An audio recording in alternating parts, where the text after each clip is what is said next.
Welcome to the YouTube Model Builders Thursday night general hangout. Thursday's hangouts are for the general discussion on model railroading that we all can set a topic to discuss for the night. Thursday's hangouts are the proud sponsor of the Tuesday night presentations, the YouTube Model Builders, eMag, and the YouTube Model Builders live show. I want to say thanks for everybody joining in tonight's show. And here's your host for the night, Johnny Reb of Southeast Rails.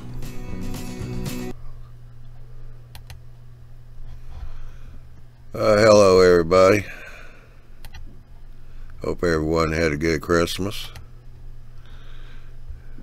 We got but just a few days left till the new year starts. So now we got Dwight over here.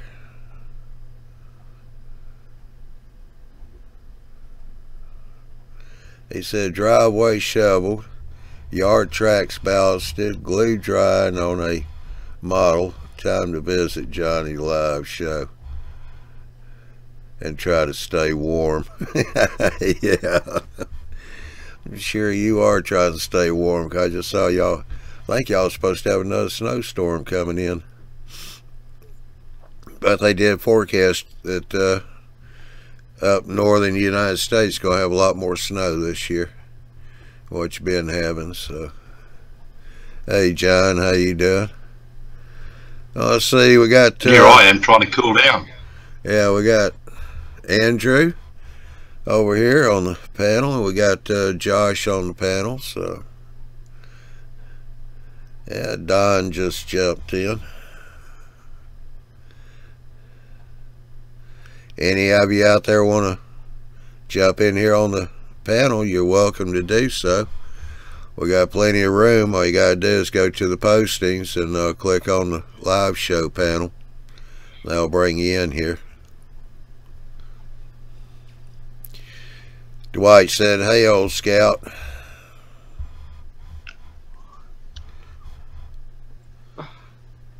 Did you hear me, Andrew?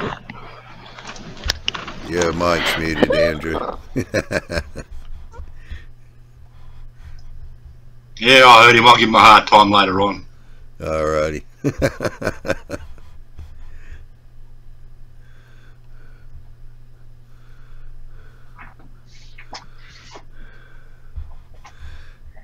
Hey, Lord, how you doing? Hey, Johnny, I'm doing fine. Yourself? Yeah, not bad, not bad. You're not taking a break from the holidays? That wasn't in the contract. Uh-huh. I know. The salary you get paid. Yeah. Yeah. Yeah, Andy's back home. He's at the office today, so he'll be popping in here in a little bit. He's driving home. How you doing, Chris? Hey, Chris. Good evening, guys. How are we? We be doing all right. That's good. Is that background noise gone now, John? Yeah. Yeah. Yeah, just the air conditioner going. I had to turn it off for a little while. No, you can have that going. It's 100. The TV. 104 degrees Fahrenheit today. Yeah. No, turn your air conditioner back on. The TV was what was activating the microphone.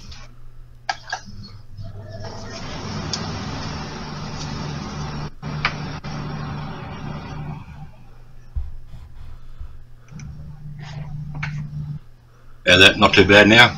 Nah. No, that'll be fine.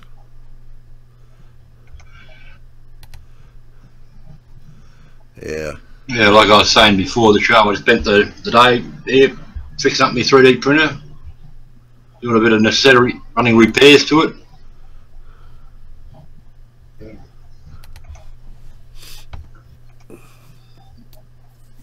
Yeah.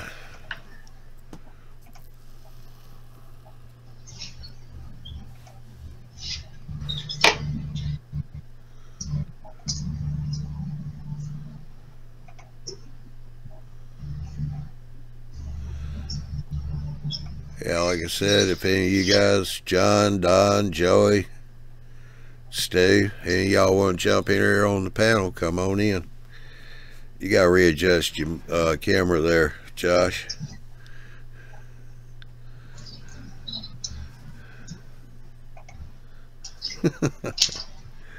All we seeing are your knees.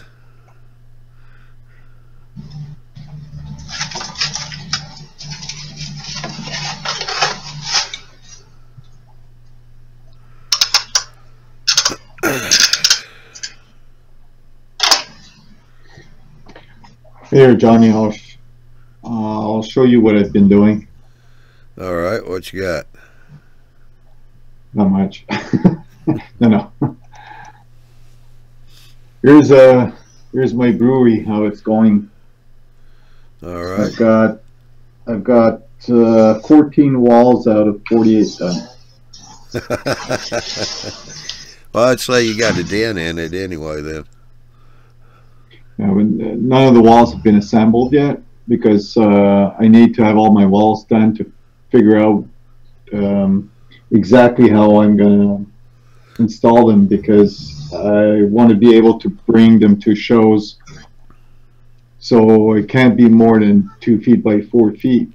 And since my building is going to be close to 8 feet long, I just need to know exactly where to break it up.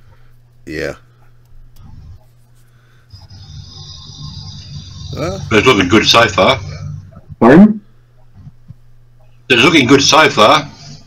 It's going to be a big size.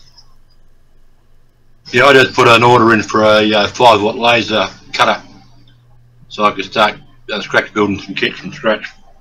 Do all the laser cutting myself. All that is scratch. I bought a sheet of 4 feet by 8 feet of styrene, and that should be enough for my building. So I've also been. Yeah, well, Sorry. You can't cut styrene unfortunately with a laser because the fumes that gives off are toxic. Yeah. I've also been doing a lot of exercise with Arduino. All the garage doors, I got all the garage doors to open up. Well, I mean, I did a test and it works. All the lights by the door, they're bi-colored lights, and I managed to get them to light up green, red, or blinking red. So that's done. I've got the sound working also. Now the only problem I have is put everything in one pot, mix it up, and come out with one sequence. Now, what sound do you? Yeah, I'll be lucky. Pardon? What sound have you got? I've got a warning sound when the doors are going up. There's going to be a warning sound, basically telling the people inside the building, move out of the way, the train is coming in. Oh, okay. Yeah, I've been farting. I don't want to turn the camera on.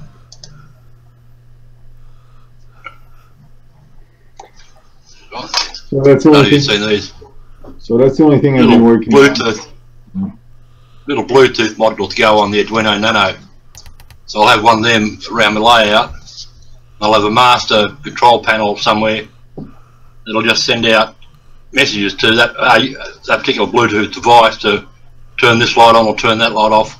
So that way I don't have to have massive wires running around. I can just have one power rail line going around to the whole lot.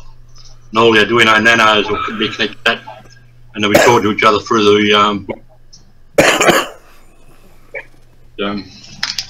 Well, I know that every door is going to have one nano, because they all have to work. They might work at the same time, or they might, yeah. I can have 2 doors going up at the same time, so they have to be separate. Anyway, so that's it. So basically my brewery is going to be put on hold for maybe 2 months. And I'm going to get back to wiring my tracks. Yeah, because my accommodation situation at the moment is a bit on the borderline. I don't know whether I'm going to be here or not. I'm only going to build one module to start with because I don't know if I'm going to have to move or not. So I'll have to wait and find out. Then once I know what the situation is, then I can get stuck into building it. I've got all the material to go ahead and start building it. But, here's trouble. Yeah, and you just missed my brewery. Is that right? Yeah. I have to get I can see Andy's upset over that. Yeah, you get a lot of work done at the weekend they got, I'm sure. So.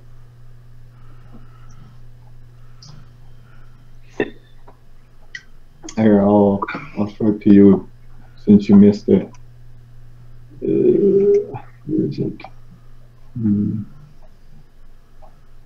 Everybody have a good holiday? Yeah, he kind of went digital. Here you go, Andy. Just for you.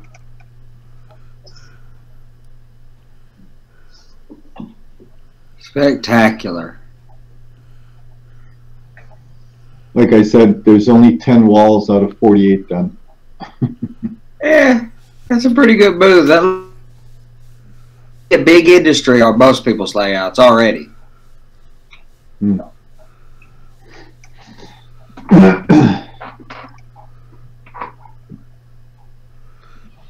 Yeah, Dwight's asking Andy what you got for Christmas. Oh, I'm old. I get clothes and shoes and stuff, so Don't worry, you got coal.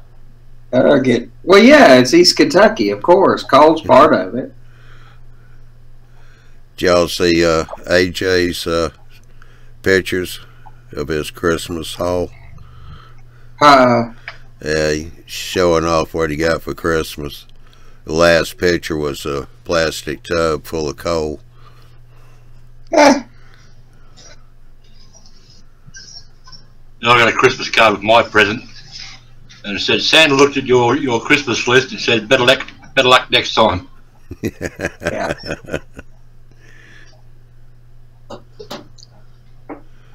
Yeah, Jim Watson said, hey, Andy. Hey, Jim. Cross paths with him lately. Everybody runs so busy. This time of year, it's so busy for everybody. Yeah. Ron in Australia said it's looking good, Lloyd. Hey, thanks, Ron. Yeah, Andy, I sent a cup that my brother-in-law gave my sister, and I thought it would have been an ideal cup for you. On it, of course, I talk to myself a lot. Sometimes I want an opinion from an expert. Yeah. Yes, sir. Like Ralph says, the things you have to do for an intelligent conversation. The way things are going with me, I can't even win an argument with myself. I have those days. And I'm about as disagreeable as anybody I know, so I'll fight with it. No. We've known that for a long time. Oh, yeah.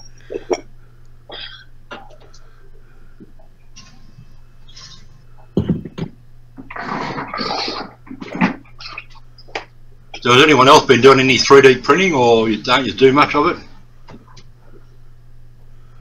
Not me. That's one of my goals this year is get that CNC cutter doing some work. I bought it early last year. But Which one's that one? I've got, it's kind of buried. It's on this table underneath the shelf, but I've got an instructable CNC router. And I've got a laser cutter for it too, a laser emitter for it too. But it's not a very powerful one, so it'd make a good engraver. But I think I need to buy a larger, a higher output laser for it. But from everything I understand, I would be better to keep this as a CNC mill and use it when I use router heads, and buy one of those enclosed laser cutters like Mike Deverall or Luke Towan, the same machines those guys use. I've looked at them. You've seen that little laser one I've got. Well, I've got a new head coming for that, which is a 5-watt laser head, which means I can cut up to 1/16 ply, millimeter ply. But you got to do it in 2 passes. You can't do it in 1 pass. I was trying to remember what mine was. I thought it was. A lot of those engraved ones are only about 500 milliwatts. I was thinking it was 600 milliwatts, and when you said 5 watts, I was like, yeah, must be wrong about that. But I think it's like 600 milliwatts. So that's not that useful. I mean, it would etch, Lexan or plexiglass or something for control panels, or there's things it would do, but depends on what type of laser it is. Some of them, with that laser beam, just goes straight through them. Oh, that's right. I forgot that. It has to be disrupted. Yeah, it has to be a disrupted beam to do that. It can't be a straight beam just shooting out the flashlight. What about the one that Miles has? That's an Australian laser that you have to build. Yeah, and it was a kit like my Instructable's job is. Yep. He loves his. Yeah, it's a wood framed kit. I need to look. I have the link. Yeah. Oh yeah. Yeah, that's the one I got. I spoke to the manufacturer for him over here in Oz, and we had them on a hangout one night, and I was passing messages back and forth. He ended up sending Miles a new control board for it. Yeah, Ron said he uses a 40-watt one. 40 watt. Yeah, that's a CO2 one, and they're water cooled. This is by Darkly Labs. It's in Blazer. Well, share it with us. Let's take a look at it. Yeah, Jim said that he bought one last year, but he can't get it to communicate with a computer. See, I got mine to communicate with the computer, so the computer could move the head around. I wanted to make sure that it was going to work correctly, and I cut a circle. And that's where it stopped, because I've got to spend some time with the CAD software. That's the reason I ended up with this one. The gentleman who bought it does. I mean, the only reason I was helping him, we don't do a lot of work for him, but he embroiders our shirts and stuff. So does our company work, and he's got a trophy house. Does some silk screen. He makes trophies, and he wanted to be able to make plaques for people. And I said, "Great, this is a fine machine to do it. If the amount of effort it's going to take to draw everything you want to do is a bit involved." And I was right. It's the reason I've been delayed a year, because of the amount of effort to learn drawing, and I went to school for it. But I went to school for it 15 years ago or 20 years ago, and I'm not exactly fresh. Yeah, Jim said he's got a 3D printer. Did you say that Dark Labs one is one that Miles got? Because the one he had before was a different one to that.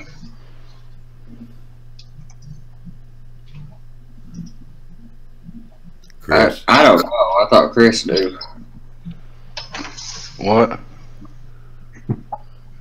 I put it in the chat. Do you want me to share my screen? You're alright. Here, I'll pull it up. Andrew was asking you, Chris, is that a different one? He thought Miles had another one before that one. I don't know. I asked Miles which one he had the one day he was on the everyday chat or whatever you want to call it, and this was the one he told me that he got. And he said, "Yeah, that's a different one. You must have another one, because the one he had before was similar to mine." Yeah, his first one was a wood frame job, kind of or an open exposed bed, more like this one that's on screen right now. Yeah, hang on, I'll get it. Yeah, I know he run it in his paint booth so he could ventilate it.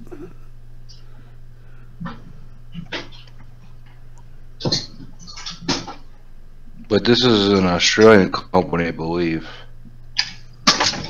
I'm going to look into it.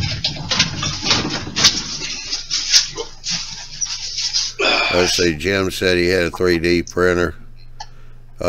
They took it back to the store after 2 weeks. Dave Lee had the first one Miles had was one the same as this. Right, I remember. That's the one I thought he had. Yep. Yeah, and the Arduino board that he had at the back, the controller, was blown.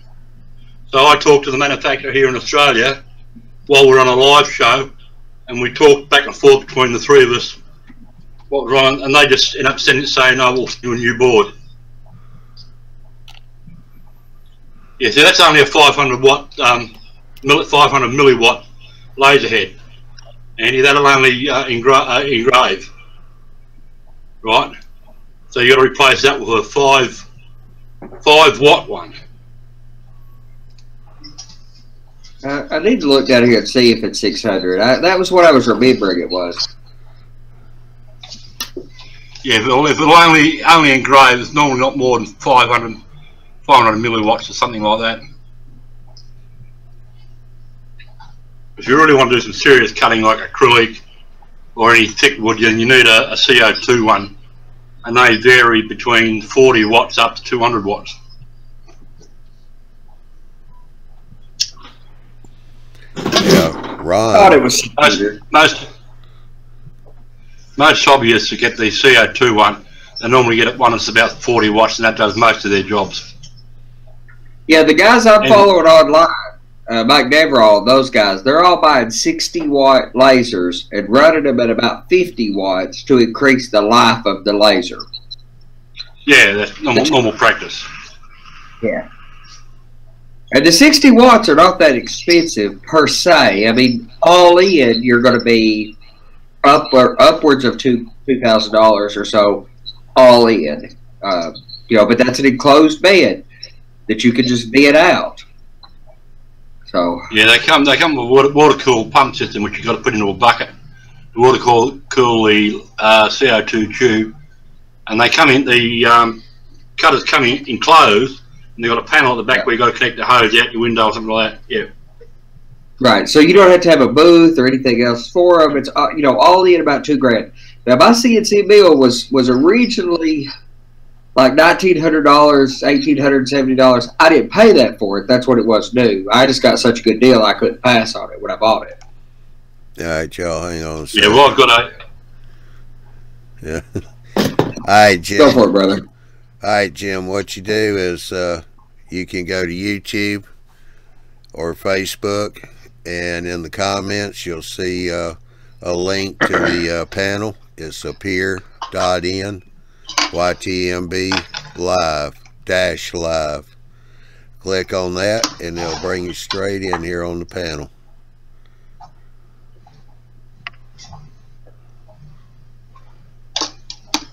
Yeah, like I was saying, Andy, with that CNC machine, I got the Chinese one. I knew the electronics were no good to start with, so I kept the two power supplies in it, one for the electronics and one for the router. And I just changed out, ripped out the electronics out, and put an Arduino in there for RAM support. Then I just tuned the stepper motor drivers so they weren't being overdriven, and it works fine. That's exactly what mine is. It's got an Arduino board with a shield on it. It's just an Arduino board with the CNC shield on it, but in a little commercial metal enclosure on industrial, side frames and XY axes. And it's got a Z axis for controlling depth. That is, now if you buy an Instructables brand new today and spend more money on them, the new X carves. They're spectacular, and they have custom hardware. It's not an Arduino. Nothing against the Arduino, but it's all custom hardware. It's supposed to be a lot easier to deal with, and they have an upgrade option where I can trade mine back in and get the new X carve. And I've thought about it and go up in size because mine's only 500 millimeters, 500 mil by 500 mil, and they make one that goes to 1,000 mil by 1,000 mil. Of course, I'm not doing O scale or G scale, so I don't know. Yeah. But lasers are good if you're going to do your own building, because you can cut a fine line. You can actually can cut a square corner. But when you're using a router, all the corners are going to be round. Yeah. Now, routing is useful for a whole lot of things. Making structural members, routing out or milling out spots in the soft aluminum or soft lead material, lead-like material that we use for weights in locomotives. I can strap that down and mill that out with my machine and to put in a coder and speaker in a locomotive. It'll do all that stuff. A router's infinitely handy for a lot of stuff, and for the price I got it for the couple $100 I paid for it, I'm in spectacular shape. And if it would work good with the laser on it, but it's more like that one that you had there where the laser's all exposed. I think if I wanted to do kits, I would just go ahead and drop the money like Mike Neverall, those guys have, Luke Town guys, and get that enclosed system. Yeah, see, when I get this new laser head for mine, I'm going to enclose the whole thing in a box and have an extraction fan on it, which has a perspex lid on it, so I can watch the job and vent everything outside. Yeah, that's how you do that with lasers. They make a lot of smoke. Well, what a lot of guys do is stick a cheap camera, network camera, security camera, or a webcam hooked to their computer and stick it inside the box. Stick it inside the enclosure. Then you could look at on your work, even if it's in the next room. That's what I think Luke Town had talked about doing. Had a little camera stuck in his. Buy a little cheap webcam for $20. Yeah, you may want to put a filter. You may want to put a filter on that lens, so got still just about like being right there looking straight at it. Yeah, you need that. No, most lasers, the light from the laser doesn't affect them a great deal, unless of course it gets a direct reflection, where you can burn the back of the lens. But the reflective light from the laser is normally not a problem with cameras. Well, I was talking about your eyeballs. All right, Ron made a comment. Oh yeah, you got to wear glasses. Yeah, Ron made a comment here just a second ago, and they'll let me get back up here to it where I can read it. He says, funny, we mold train layouts, but here we are buying all these other machines to build models we can't get or find, or to make cheaper for us at the end of the day. And how you doing, Curtis? He's in the chat. Well, hey, Curtis. Hey, I'll reach back at you here soon, Curtis. He hollered at me when I was on vacation. And Ari said that he saw, I guess, a laser cutter catch on fire at a tech show one time. Huh. And Dwight, no, I haven't watched Steve Bennett's video on building turnouts, but I will go check it out. And he imagine, just dropped it. Huh? He just dropped it today. It just came out a few hours ago. I haven't watched it either. He had one last week too, Andy. The going back to John, are you still doing the chat thing? No, go ahead. I'll get to this one in a minute. Oh, I was just gonna say about the camera thing with the laser cutters. That's big with the 3D printers.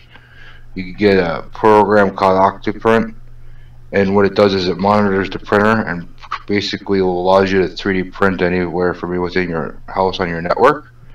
But what that program is, you can also put a camera on the printer. So if you're printing something and you're upstairs eating dinner, you can load it up on your phone and see what the print's at. That's running on a Raspberry Pi, right? It's dedicated for that task. Yeah. Network. It works with 3D printers and various devices. Yeah. Yeah. That Tom Stratinger, he's from the UK. He just did a big unboxing of the Prusa i3. Yeah, I've heard a lot of good things about that. That's getting ready to come out. I mean, that's the printer I want to get. But but he Prusa is releasing that printer already, but the removable print bed that he got, if I understand it correctly, when he got the back of them from the manufacturer, they were faulty. So he's not sending those ones out, he's sending out an alternate one. so that people can get their printers straight away, and then he's going to send out the right board when they arrive. Yeah. Well, I guess this guy got it from right from them to do like an unboxing of it or whatever. But maybe it wasn't him, but there was somebody else I watched over the weekend that was talking about the Octoprint, because it's really big, so that you could like in the home automation, so that you could, because like Home Assistant will bring that into your home automation system too. Can you, with Home Assistant, tie in the 3D print job execution or the monitor? I take it? Yeah, if you use an Octoprint, yeah. Wow, that's fascinating. And then Right, with all of our model railroads heading toward using home automation for lighting and everything, you could monitor. I mean, why not, hook your spray booth to it, your printer exhaust to it, hook the Your light. laser cutter. Yeah, yeah. That's spectacular. I mean, hell, even if that Raspberry, the server, that can run your laser cutter. You just need a computer to send the code to the laser. Yeah. Well, that way you could use laptop. Like I just about always use laptop for the most part. Use laptop, send the print job, slap the lid shut, throw it in your bag. Print, print goes on, and when it's done, it notifies you on your phone. It'll ding you. That's not much work, and it's a $35 Raspberry. So, Jim's having a little problem trying to get in. No, you can't come in through the chat, Jim. Andy, you and Chris, both of y'all I know have used your telephones. He's on his phone and trying to figure it out. So you want to give him a quick help on getting in here on his phone? So it's cliche to say, but there's an app for that.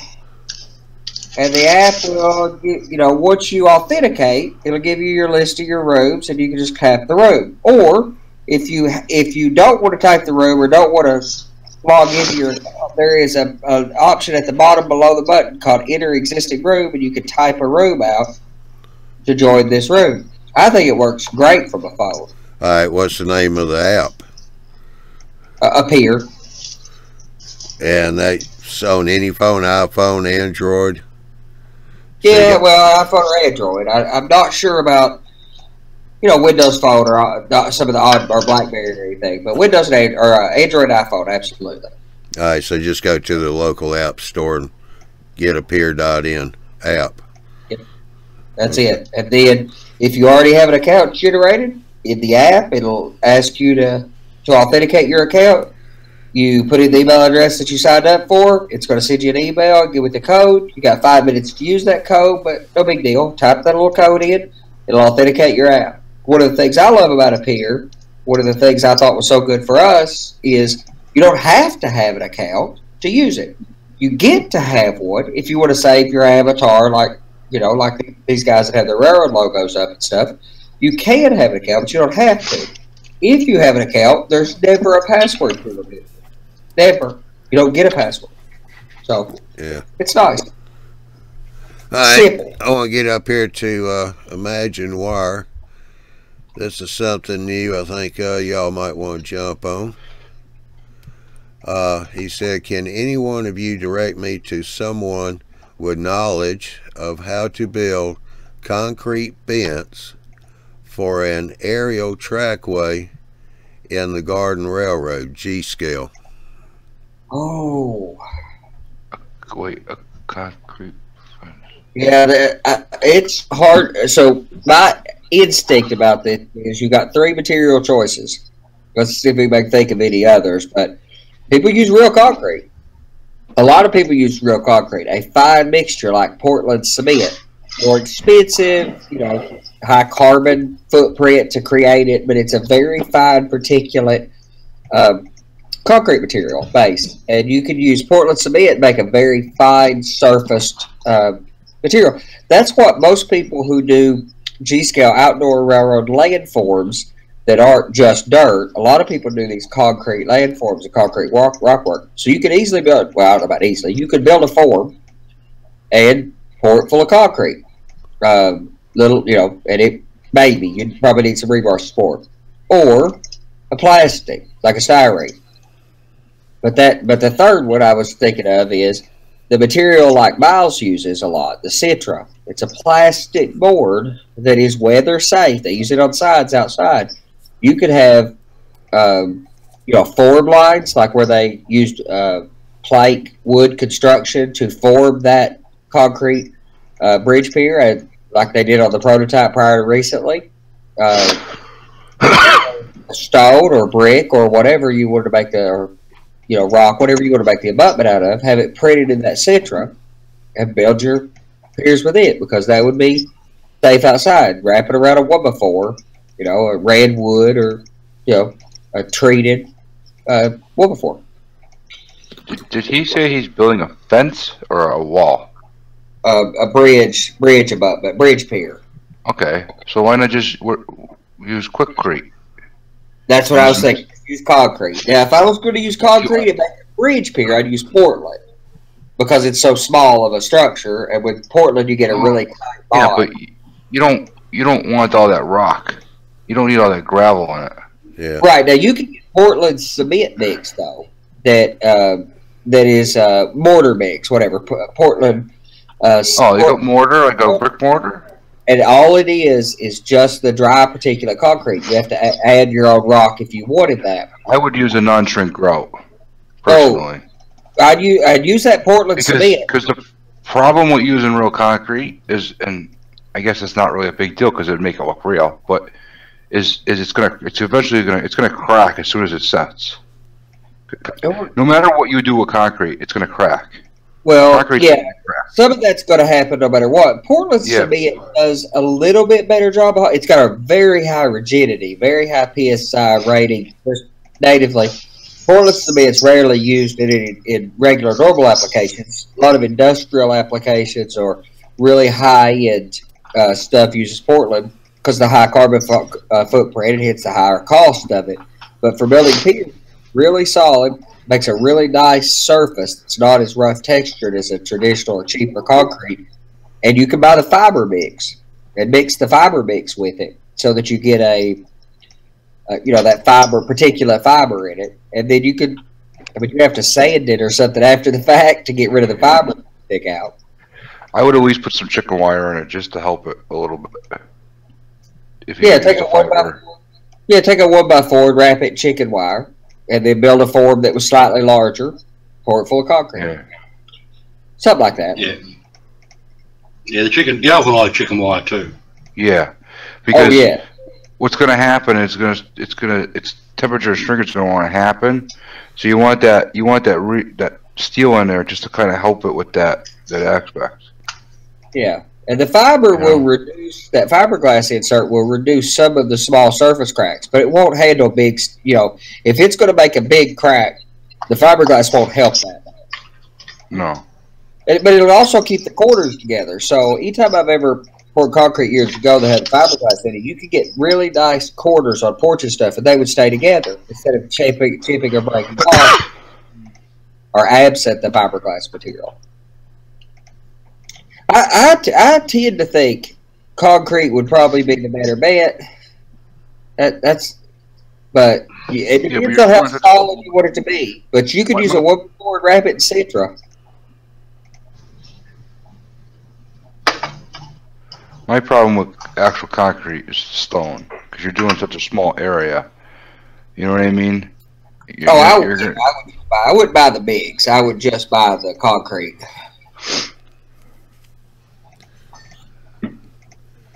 Well, imagine that wire. I hope that kind of helps you out, or at least gets you going in a direction there.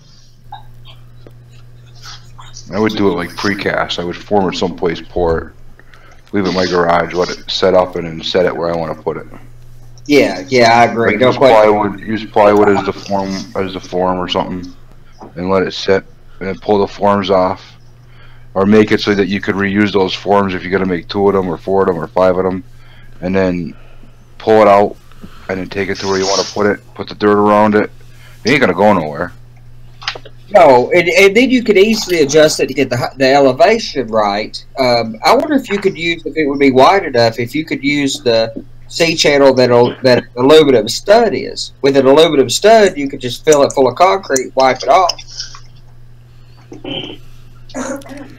Mr. Jim, I presume. John, Yeah. How you doing? how you going, guys? Doing Yeah, good. good, mate. Got over Christmas. What about you fellas? Yeah, we've got a good one. Still getting over it. So I've been trying to get in for 10 minutes. Excuse me, I just fluked how to get in again. Now I remember. I call those senior moments. Ah, yes. Well, having some trouble with BLI at the moment. Just sent a big boy back over to the States to get a motor looked at. I think it's the motor. Got sound, got smoke, got no movement. I better send it back to Marty.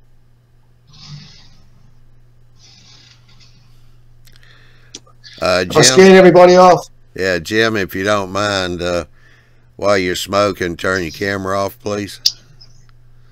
Oh, sorry, mate. That's okay. Yeah, it'll be down at the bottom of yeah, there you go. Yeah, no worries. Sorry about that. That's all right.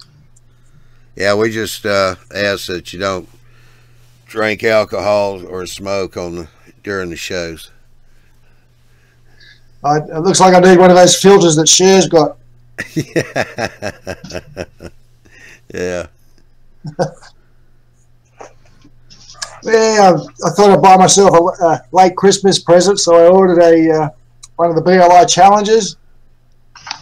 And of course, I went through Train World, and the money, they said, the credit card didn't go through, and I've been to the bank, and they said there's no blocks, so I'm just a very unhappy railroader at the moment, but not trying to bring anyone down. Yeah. Yes, Ron, Yeah. Jim is in Australia. What part of Australia? It's John, mate. Sorry I didn't find him. The best part of the world. Oh, yeah. What part was that, Jim? You bloody Yanks, I don't know why we put up with you. All right, everybody. Yeah, no, it's Sydney. Oh, okay. Yeah, sorry I didn't sign him with a name.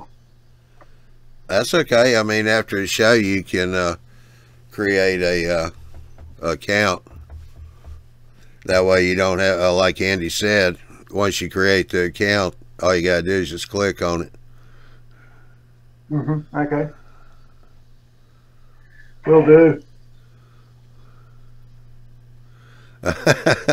Yeah, Ron Boyce is, he's down there. Oh, was that, oh, shucks. Andrew, help me out. Queensland? Oh, Victoria. Yeah, mate. Yeah, he's in Victoria. Yeah. But anyway, Ron said, no, not another top ender. Hey, Ron, there's nothing wrong with us top enders, mate.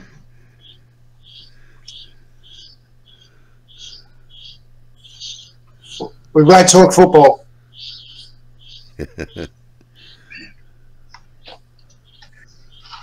Oh, yeah, John. Okay. Sorry about that, Jim. That's all right. That's all right, Paul. Andy, are you still there? Oh, yeah. Can you, in the chat, because Jim had asked, he just got his laptop out. Can you type in the chat how he can get on with the laptop, please? Sure. In this chat? No, the live I got chat. you. I'll take care of that.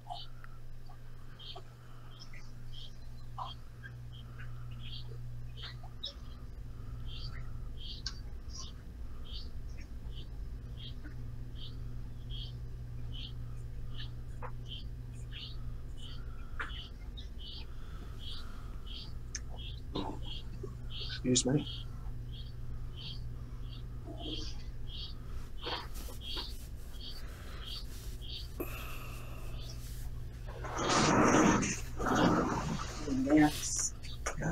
Yeah, y'all have to excuse me. I'm getting a little confused here. It's getting the end of the year. I'm trying to keep everything straight, but Situation normal for you, John. yeah, really.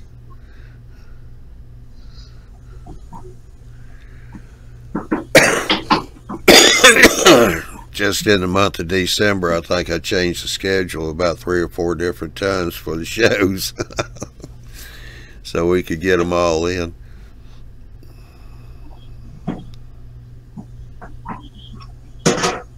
I really enjoyed the weathering show. Oh, yeah, it was great. Yeah, Ron said it's Thursday mayhem night. Yeah, really.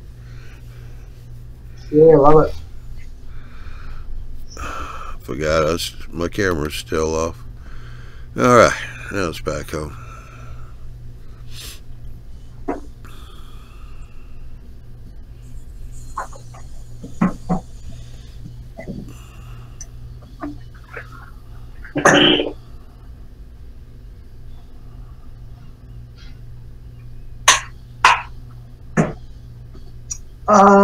Andy, last time we spoke a few months ago, you shared a link with me regarding it was a modular UP service, Steam service like I was doing myself.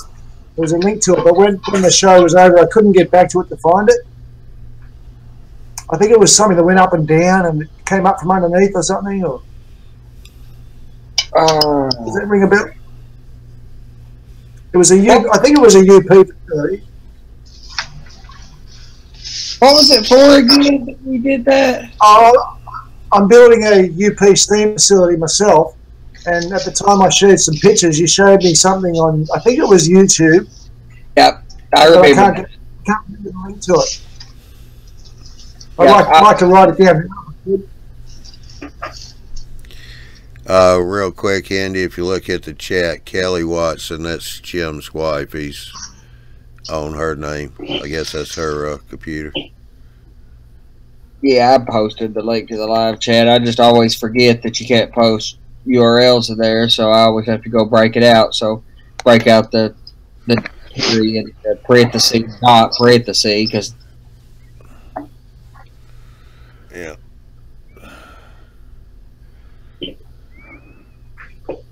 But I got it in there for you. If you just if you just copy and paste that and remove the parenthesis part and put a period in there, you should be good to go, sir. Yeah, it should bring you on in. Okay. Thank you. And for anybody who wants to join our regular evening hangouts that are normally a regular occasion for most of us, that's for Christmas or something, it's just appeared.in/YouTube Bodybuilders. Easy as it can be to remember. No weird links or anything. Hi, John Ranson just come in. He said, evening, fellas. Have any of you guys got your hands on an ESU cab control 50310? Any opinions? Thinking of getting one. I have not got my hands on it yet. They're not readily available that I can play with. They're not easy to get in the States and right now, but they're spectacular. And even though I built my DCC, I'm a huge fan of that solution for a whole lot of people, and I would continue to use my plus system. And even if I had the ESU DCC system already, I would have still built one of those plus systems as a dedicated programmer. But I'm going to start out buying the throttles for it. Here in the next few months, I'm going to buy the throttles because here's the beautiful thing that is not. I think they're missing a big shot on the publicity on this. If you buy the ESU DCC system, either the European version with the dual throttles on the stationary, or the new designed for the U.S. market one that has the wireless handheld with the Android device built into it and the throttle knob and the command station, you could use Digitrax components with it natively. So if you want to use Digitrax signaling components, Digitrax turnout controls, all of those accessory stuff, the ecosystem around Digitrax, you can use all that. But what I think is so spectacular about it is no matter what DCC system you have, you can use their throttles. So if you have a Digitrax or an NCE system and you have JMRI running, that's the critical piece. If you also have JMRI running and Y throttle running in JMRI, you can use their throttles, the ESU wireless throttle with Android, the knob, and the buttons. You can use that with any of your DCC systems that are JMRI compatible. Well, so, yeah, you can. You're going to be able to, because they didn't release that version of Engine Driver yet. Right, February. Yes.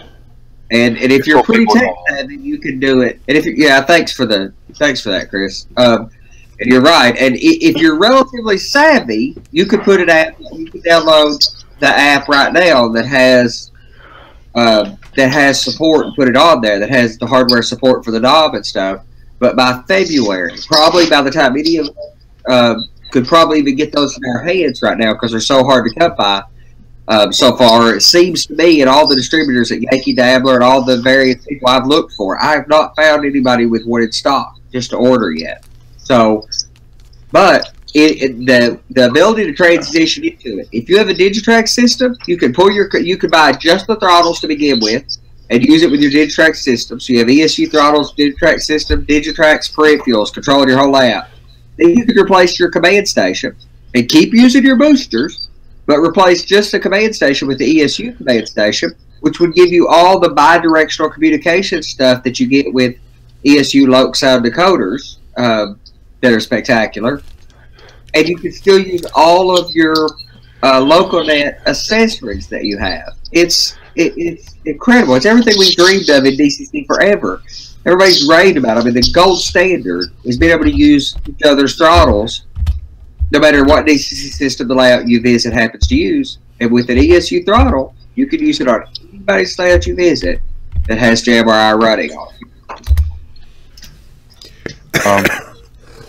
I want to look right now, Andy, but I was on Yankee Dabbler last night, and I could have swore he had them in stock.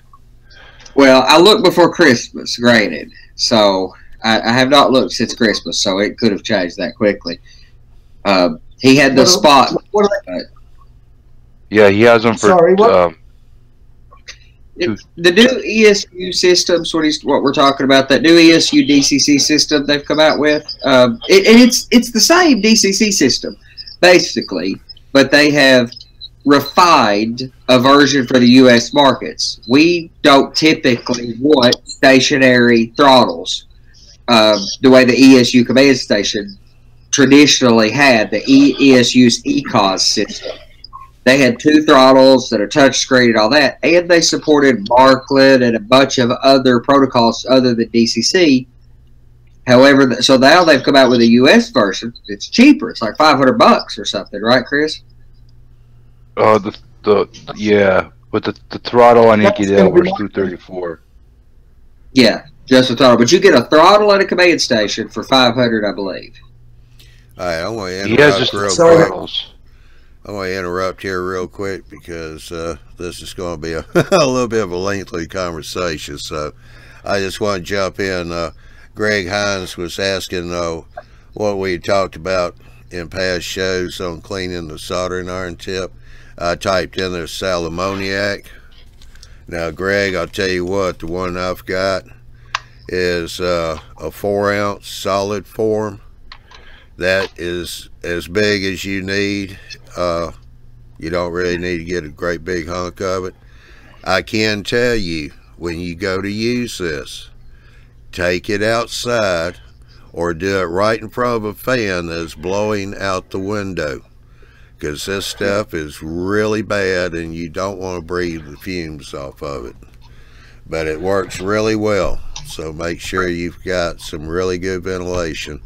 I take mine outside and tin my tip out there. That's the way I do it. I don't have a good way of ventilating this stuff, so it doesn't take long either. Like Miles told us when we I think he's the first one that told us about it.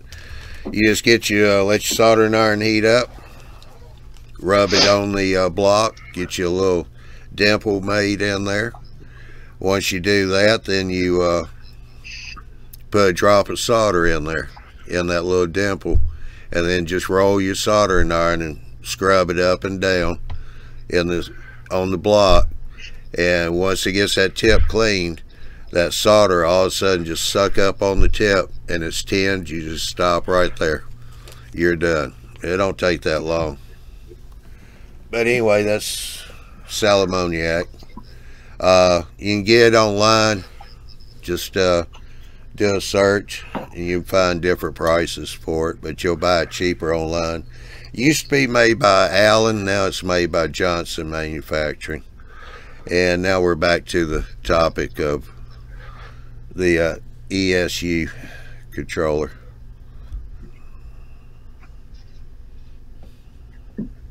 Very tempted to get one.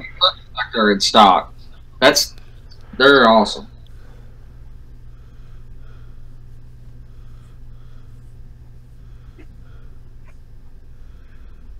Yeah, so y'all going back to that because I just want to get that in there real quick to Greg.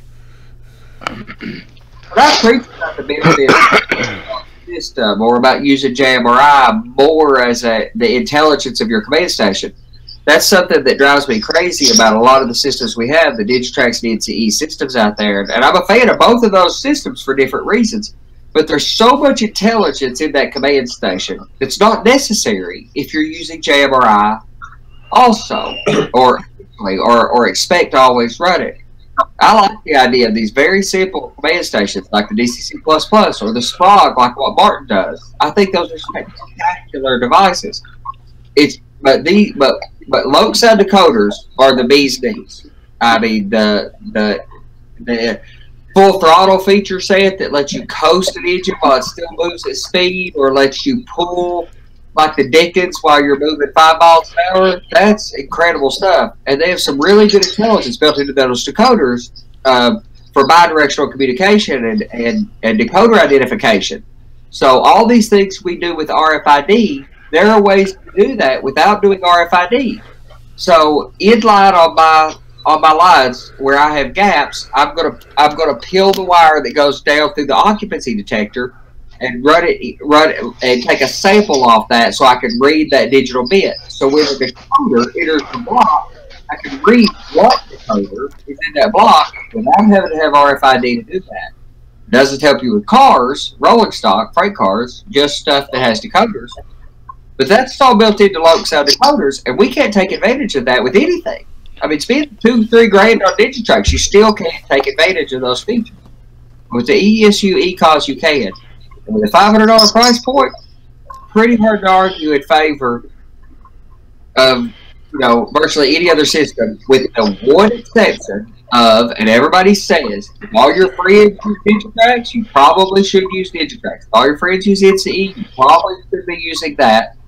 But if you can figure stuff out on your own, you can have the ECOS system and their throttles, take them to your friends' Digitrax and your other friends' NCE layout, and use them. Real quick, yeah, Jim Kelly. What you do is take that link, you go to the very top of your screen where your URL window is, where it says HTTPS and all that. Right after the www dot is where you want to paste the link that Andy put in, and just hit the enter key, and that should bring you right on in here. You'll come in as a guest. And you don't even need the www part or anything. If you just clear the address bar, copy that, paste it, change the dot to an actual dot that YouTube is anti-period or something, I'm not sure, but they're anti-dot. But replace that with a period, and then we can talk to you.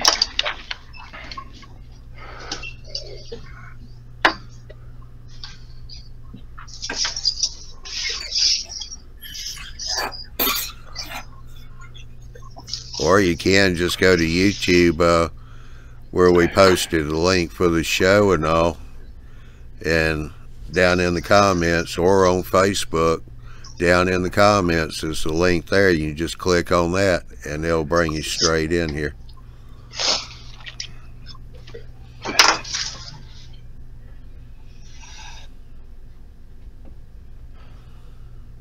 So what's Andy doing? Working on another module now, are you? Yeah.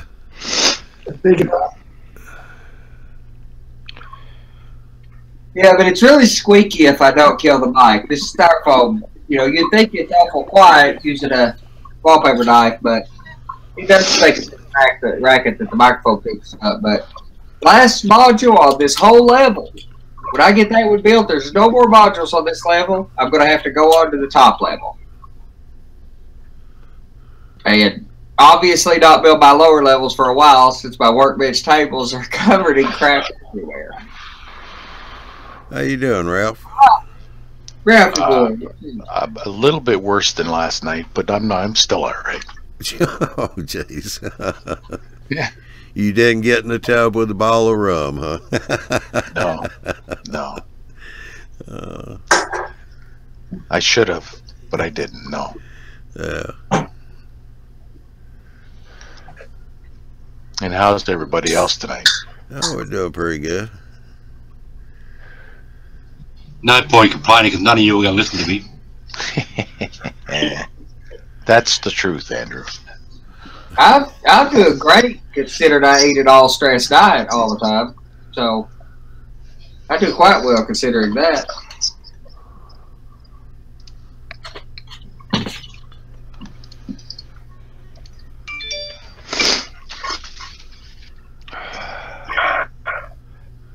Good evening, Ralph.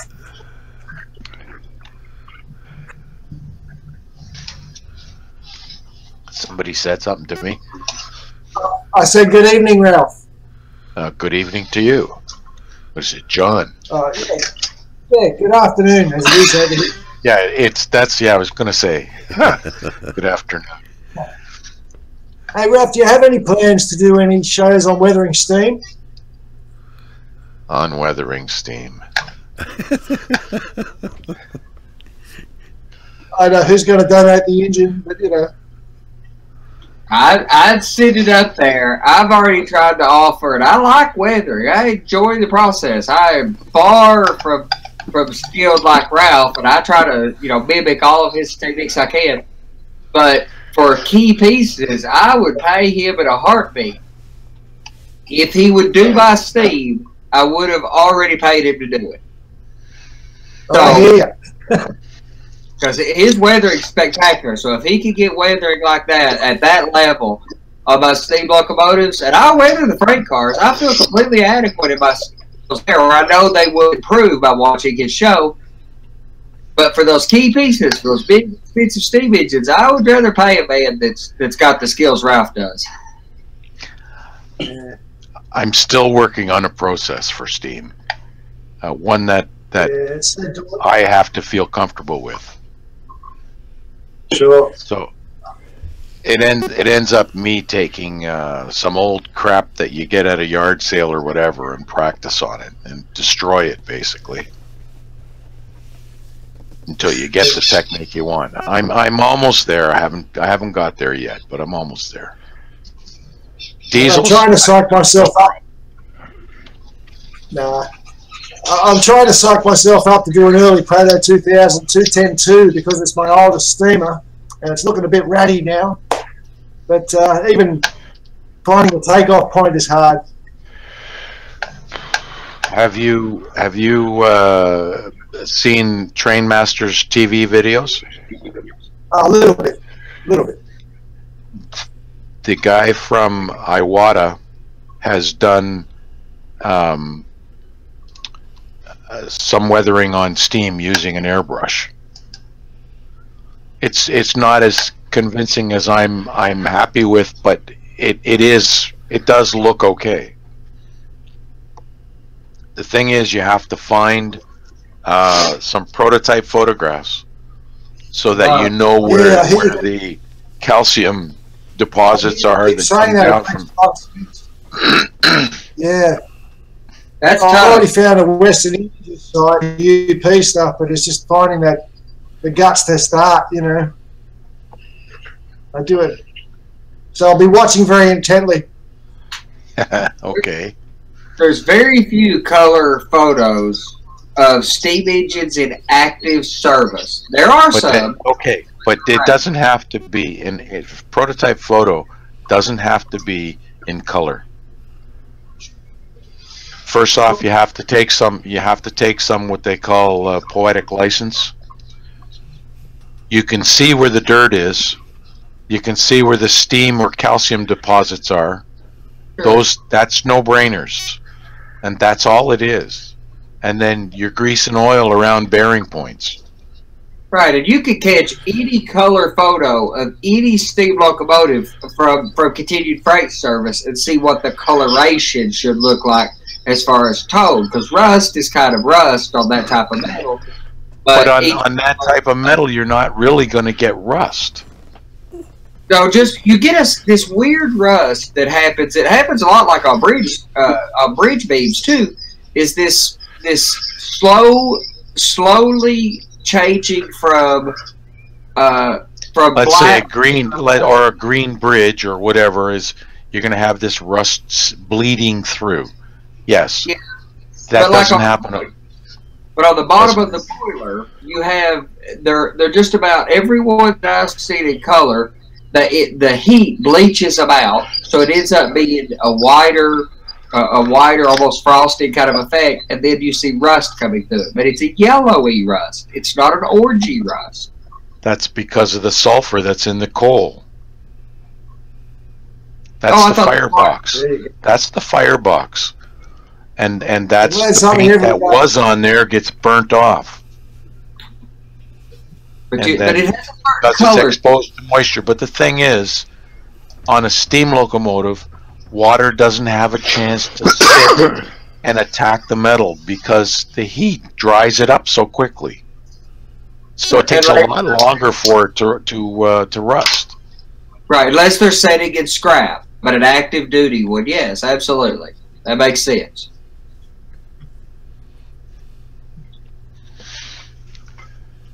Let me see. I've had a few comments on the site where I share my stuff. Why don't you weather them? And I don't know what to say. I just haven't got the guts.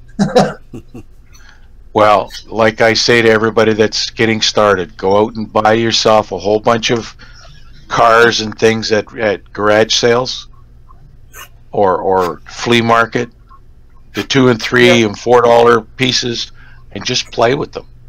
Practice. The more you practice, the better you get. The better you get, the more confidence you build. The better your confidence, you'll be able to do anything. And while you're doing that, be sure and watch YouTube Mile Builders. Go on there and look at the playlist where Ralph's been doing his weathering show.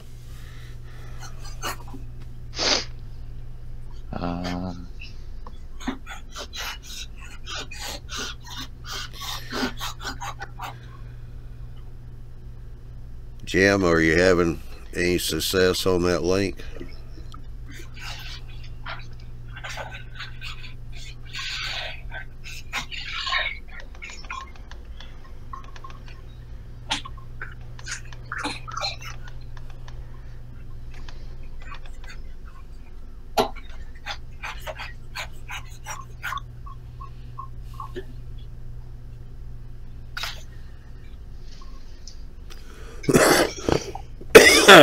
Hey Cliff, how you doing?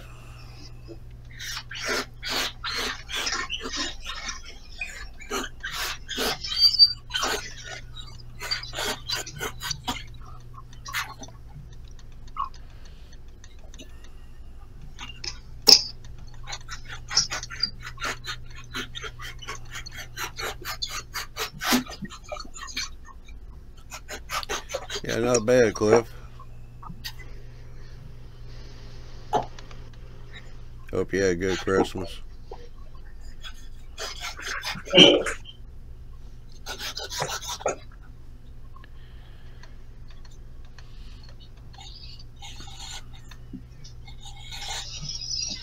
Andy, is this what you're talking about?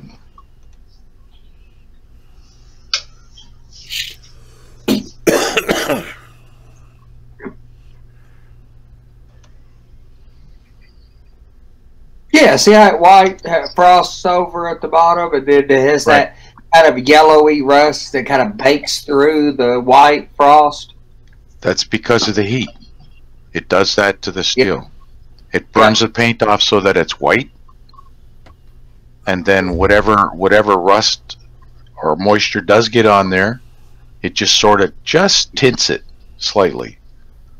Yeah, from some of the close-up pictures I've seen of it, it looks scaly, for lack of a better way to say it. Like the heat slowly causes the plies of the metal to split, and the top surface will kind of scale off as these sheets.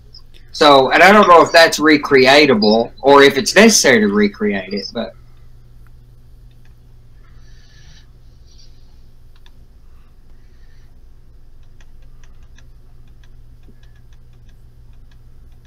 Thought I had a better picture. Oh, there we go. Yeah, that's it.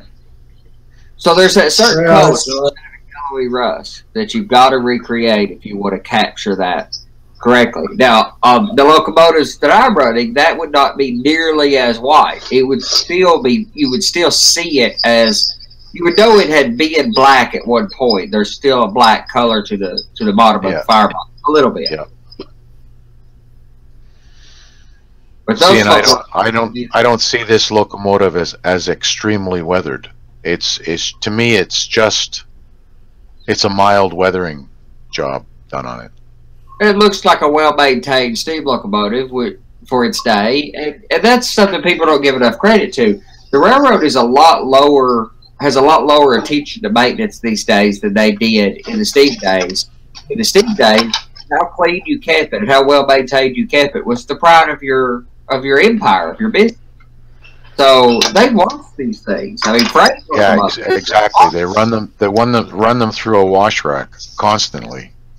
Yeah, but even the freight locomotives they did. So you don't want them at the level of grudge that a port switcher would be in, the kind of shape that a port switcher would be today. Most railroads, not all, but most railroads would have been called dead with a piece of equipment in that poor maintenance and upkeep. There were a few, there's some scrappy log hauling railroads that beat the stuff out of their locomotives and didn't take care of them, but most people did.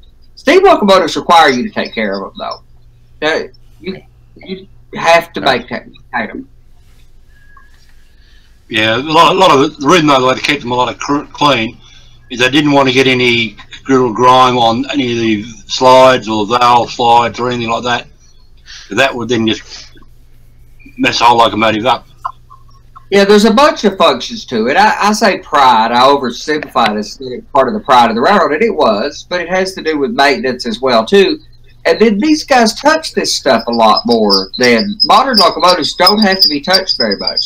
They can be out on the road, an engineer can climb up in them, put them in gear, and run them like a car, and drive them back and park them, and an engineer doesn't have to touch it. The Norfolk and Western Railroad, when they come out with the Class J in 1949, it was just to world acclaim for what they could do, because they could run that locomotive for 24 hours with a 30-minute maintenance gap. That was an amazing feat at the time, because every 9 or 10 hour shift, you'd have to spend an hour or two greasing and working on and fueling and sanding and all the stuff. Norfolk and Western Railroad to get 23.5 hours run time every 24-hour period out of their Class J passenger engines. And that's running 90 miles an hour all day, every day. Yeah, but you see, you do that with a diesel now. If it's not on the rails making money, it's not coming off the rails, because that's its job. Go out there and make money. It only comes off when it breaks down. Yeah. It's like an airplane. If you ever see them keep an airplane on the ground for more than 2 hours, they went in the hole that day. They must get most airlines need 22 hours flight time, 21 to 22 hours flight time of every aircraft to make them to be in the red.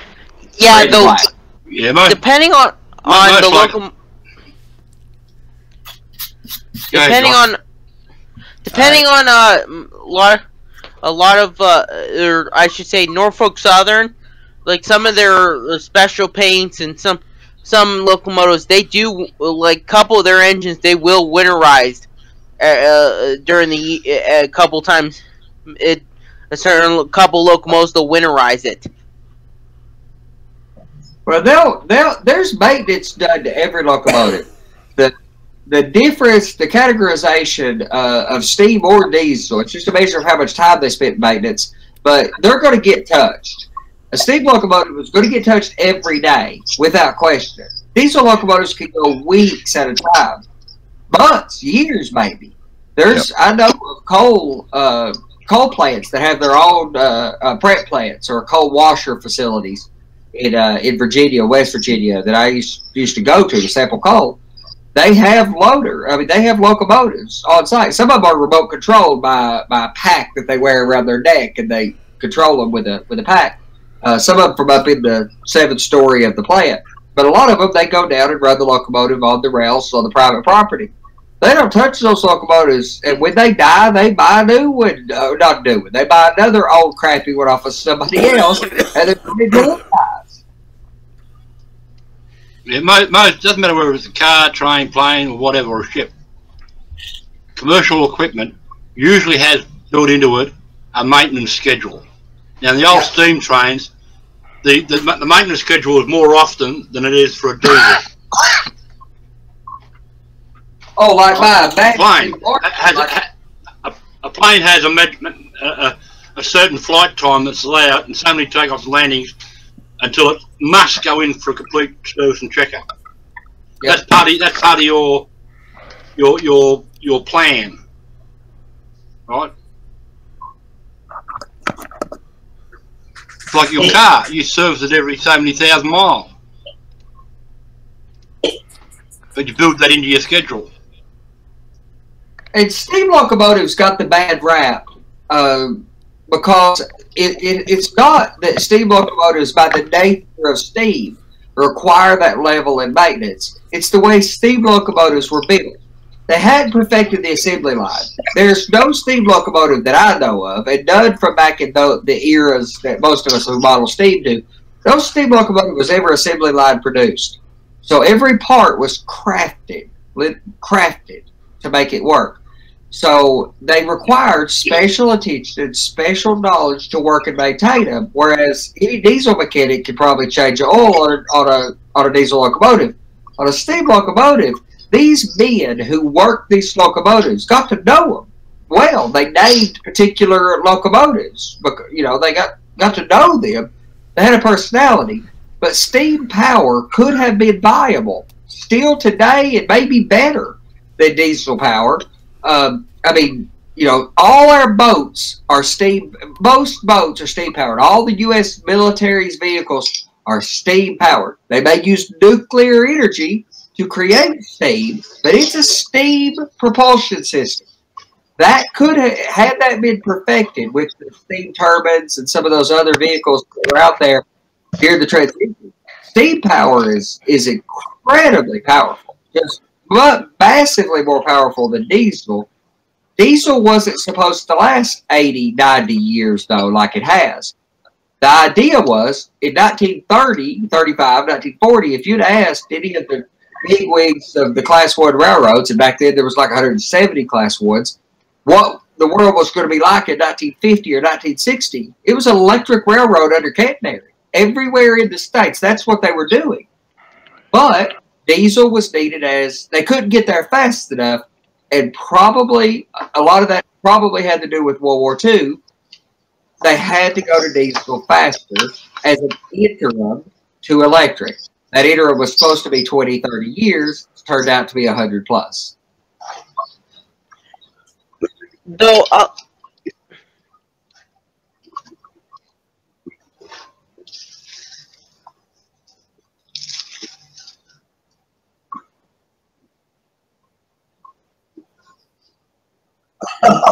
no! Oh, sorry here. Sorry, James. Oh, I'm right on it. Sorry.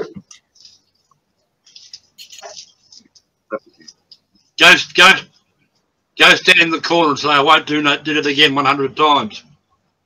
All right, I'll be back. I'll be back in a minute. At least he's got pants on. Wasn't the Chessie system who did like a experiment with like a like kind of like a diesel steam engine that they did it with a real steam engine, and they had like plans to actually make one? They had steam turbines. Well, Yep, yeah, there were 3 big experimenters, yet alternative to standard diesel adoption that was happening by 42, 43, 44. During the war, there was a quick adoption to diesel for companies that had started the war low on power. Norfolk Western had all kinds of power, and they built their own motive power, so they survived the war without any thought to dieselization. The Illinois Railroad nearly entirely utilized during that period. But the Norfolk Western Railroad built the John Henry. That was a steam turbine. Looked like the big turbine things like scale trains just come out with for the UP that the UP ran. But it was a steam power piece of equipment. But it don't look like a steam like any steam engine you see. The John Henry, J-A-W-N Henry. And the Pensy, that's the third railroad. The Pensy had some experiments. Yeah. Didn't New York Central have something as well? I think they did. They were trying all kinds of weird stuff. They even had a one of those the RDC with jet power on it. Oh yeah, the Boston and Maine had one of those too. The B&E built one of those that had they tried the jets. And you know they built a nuclear powered train, and like in the 30s at the World's Fair or something, they were talking about nuclear cars, nuclear trains, and nuclear airplanes. And I watched Discovery Channel. They spent 20-some years, or somewhere in the neighborhood of 20 years, U.S. military that is, spent rough years and countless hundreds of millions, if not, I'm sure billions and billions of dollars, creating a nuclear aircraft. They could get it, they could fly it, but it was so heavy that it killed the pilots. So that seemed like a good idea at the time. I mean, who doesn't want a nuclear powered toaster? Yeah. Seemed like a good idea. I love technology. I'm a technology guy. I'm a pseudo-futurist. I love the future of where things are going, and I try to pay a lot of attention to it. But I think we have a tendency, the human species that is, not just us here, we have a tendency, as soon as we find something new, to forget about the old. You know, that's why all these 50-year-old men leave their wives for 21-year-old. But that's not the approach. I mean, the Zeppelin, the blimp or the Zeppelin, it's a great idea. It's a solid, workable plan for moving mail around and shipping packages. Spectacular craft for that. Prop planes, still great devices. Not everybody needs a jet. And steam power still has a place. They still use it today, but the railroad went all in. One of the companies has tried that runs the airlines is experimenting, and I can't remember which one it is now. They're experimenting with putting turboprops on their jet engines. Now there was, the U.S. military had a plane that two birded, four turded, something like that they called it, that had jets and props. There's a place for them. Yeah. They're going back. All right, I want to interrupt just for 1 second, Ralph. Andy, just real quick, can you do a screen share to show where the link is and how to click so Kelly can, Jim, can see just exactly how to get over in here? Oh, the G Plus page, is that where? Yeah, G Plus would be fine. Well, is she on? Hang on, Josh. Does she? Josh, hang on just for a second. I'm trying to get somebody in here that wanted to get in on the panel. New person. So they're having a little bit of difficulty. 1 second, I'll get the page pulled up and then I'll share it. But, yeah, Jim, if you'll just hang on, Andy's going to screen share where you can go to just click on the link, and that should pop you right in here.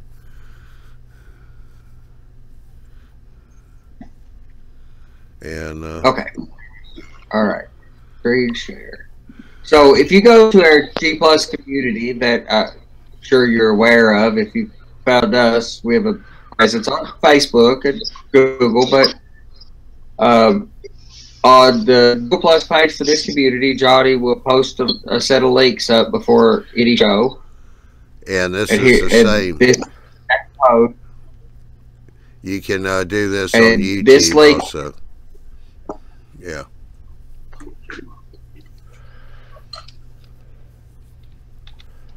Go ahead.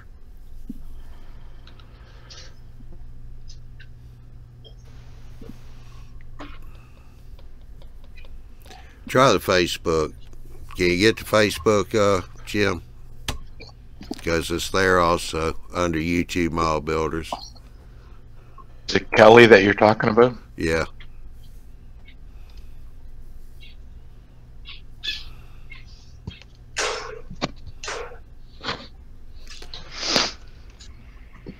Try going to Facebook and do a search on YouTube Model Builders.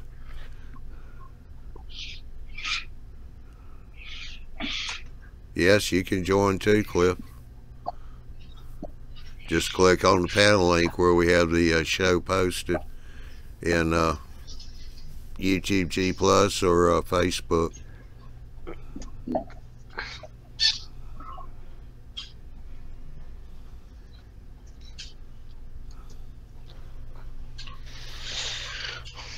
Okay, I put it in the chat. So the link is appear.in, dot being the period, .in / YouTube Model Builders -live.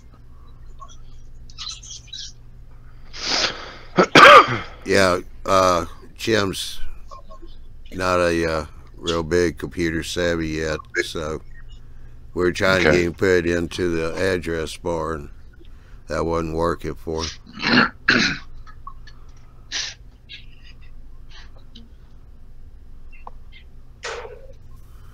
But yeah, Cliff said he's going to try and jump in.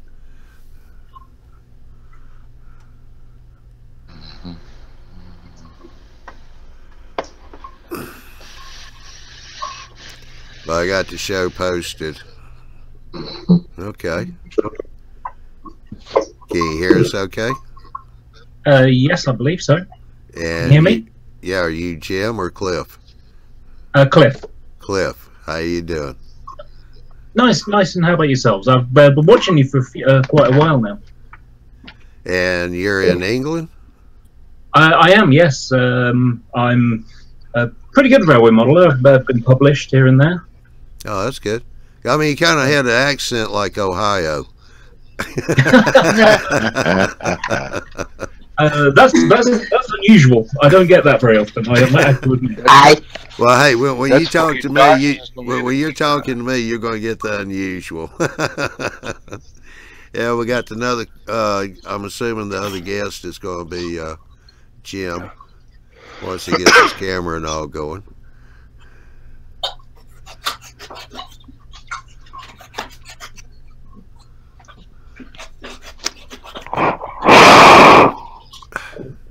Josh, please. Testing 1 2. Yeah.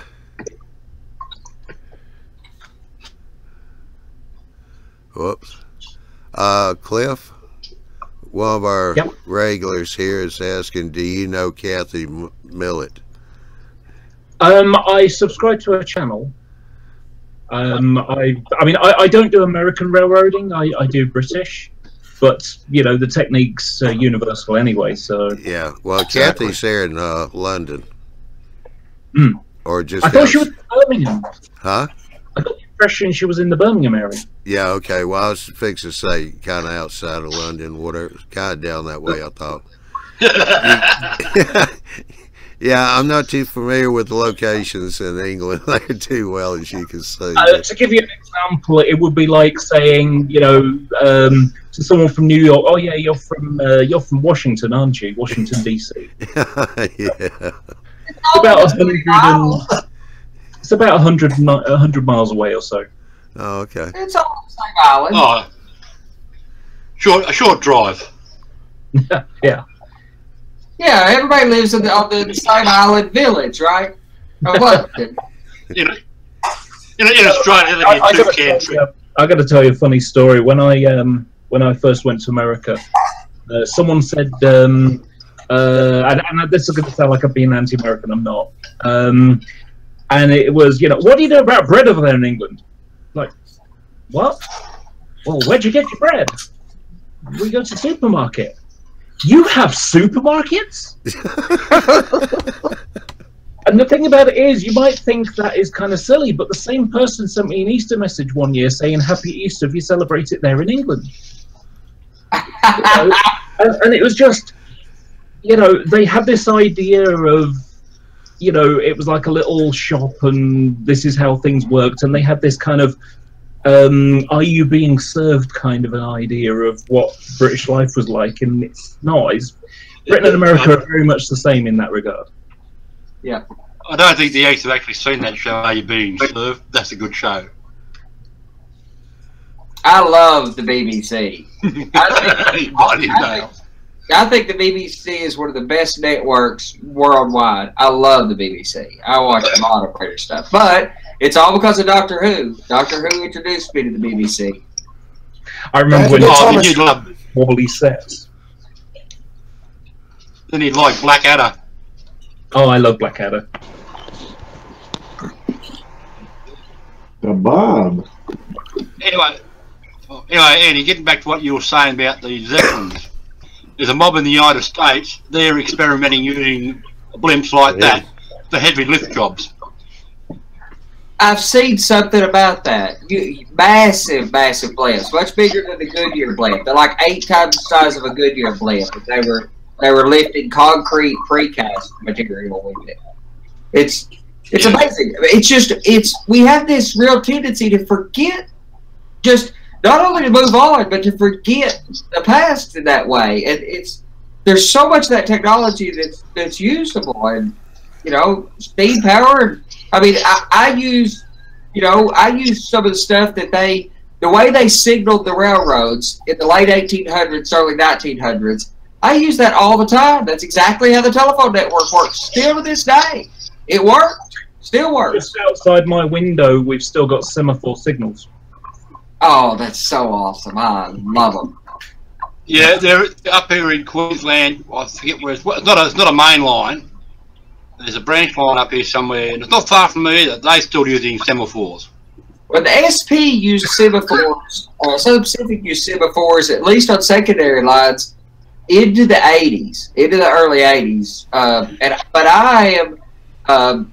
That was a critical component in me deciding on my year for my railroad in 1950, because in 1950 they have position light signals, not color position light signals, but whatever, but PPL signals for the main line at CTC, but they still use trade orders and their order stations and semaphores.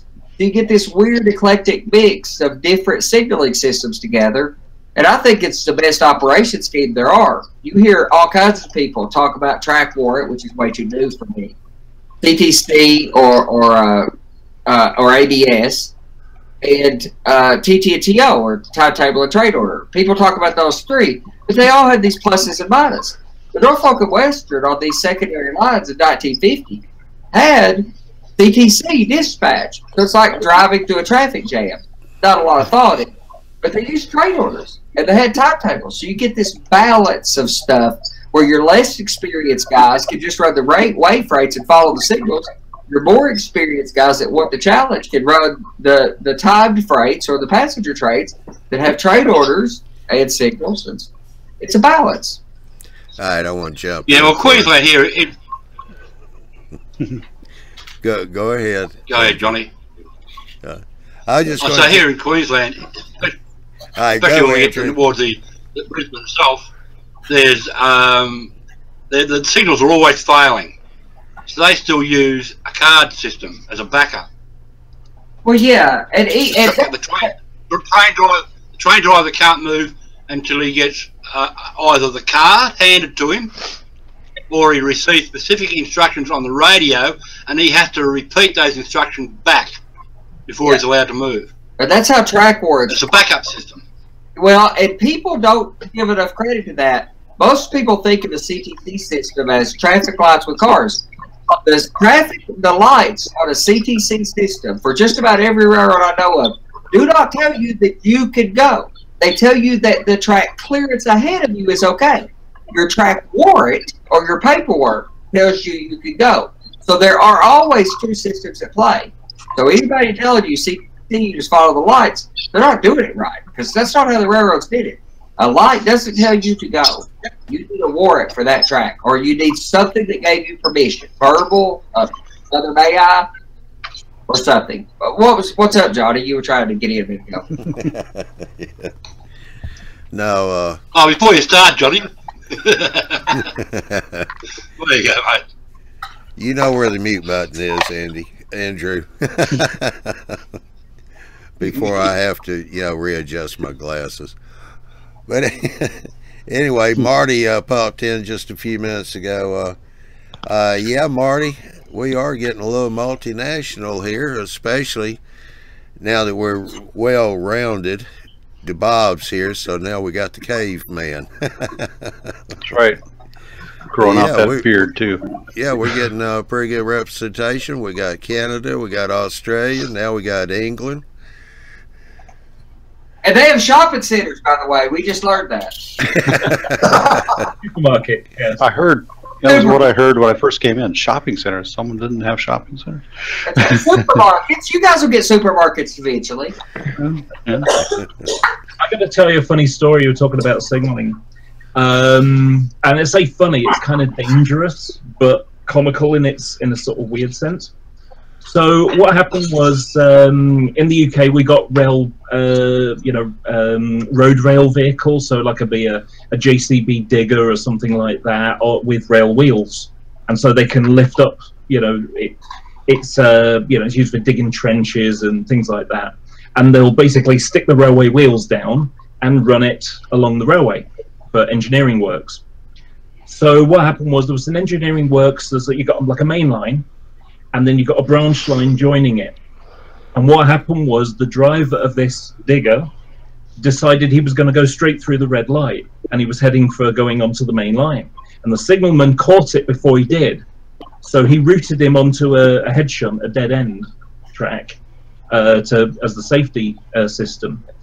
And of course, in the UK, it's computerized. So in the signal box, you've got the panel, and it will tell people, where a train is located within a block section. And so what happened was, the signalman saw the code letter. It's a 4-digit code, so like 1L27 for an express train or something like that. So it saw this the code disappear off the screen, and then a few minutes later reappear on a parallel track, because the driver had picked up the railway wheels, driven onto the parallel line, and put the rail wheels back down again, and continued on his way. There was an express train coming. A disaster was avoided, thankfully, because the signal. But it's kind of funny story, but could have been a terrible tragedy. Figure out how to model that effect. Okay. Yeah. Is this Jim? This is Johnny. How you doing? I'm doing okay. Glad to see. Sorry for the trouble, guys. That's okay. I'm glad to see you figured it out and got in here. Yeah, someone kind of put a link on a video I had posted a while ago. Oh, okay. All right. Just kind of give you a quick heads up. We asked if you're going to smoke or drink, if you'll turn your camera off. You're on your cell phone? Yeah, I'm on my cell phone. Yeah, I don't know if you can do that or not on the cell phone, but Yeah, just turn your camera away. That's the reason why you see some of us turn our cameras off for a few minutes. We're kind of cheating here a little bit. So as long as you're not on camera while you're smoking, it's good. It's either that or we just feel ugly at the moment. Yeah. But also, Jim, just to let you know, this same link here, all you do is you can change the YTMB-live, take that out, and just put YouTube Model Builders, all one word, and that takes you to the room where we do our nightly chats. So if you want to come in on nightly chat, you can just pop in. Okay. I'll try to get on. Yeah. So, I mean, anytime you want to come in, just join the conversation. Just pop right on in. Be no problem. We'd be glad to have you. Hey, Andy. Andy. Yes, sir. I started doing those trees like you were doing. This is a long process. Yeah. It is that it gets faster. What are you using for adhesive? What's your glue? Oh, just white glue.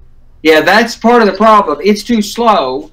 And I tried CA, but they get brittle. So some of my earliest trees are done with CA, but I have to be real careful with them. I've went to using contact cement.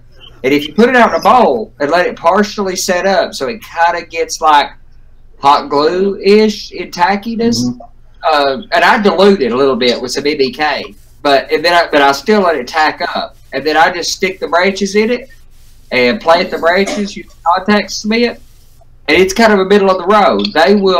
I could stick some sticks, put a piece of styrofoam up and stick sticks in around it to prop them up. And in 10 minutes or 15 minutes, they will be set up enough. I can take sticks. Well, what I did is I put in 5 branches for now. Yep. And I was holding them with little pins, little clothespins. Yeah, that works too. So I was doing 5 branches, and then I'll come back the next day. Well, you have to make a bunch of trees at once if you do that, because they take a lot of doggone branches to fill them up.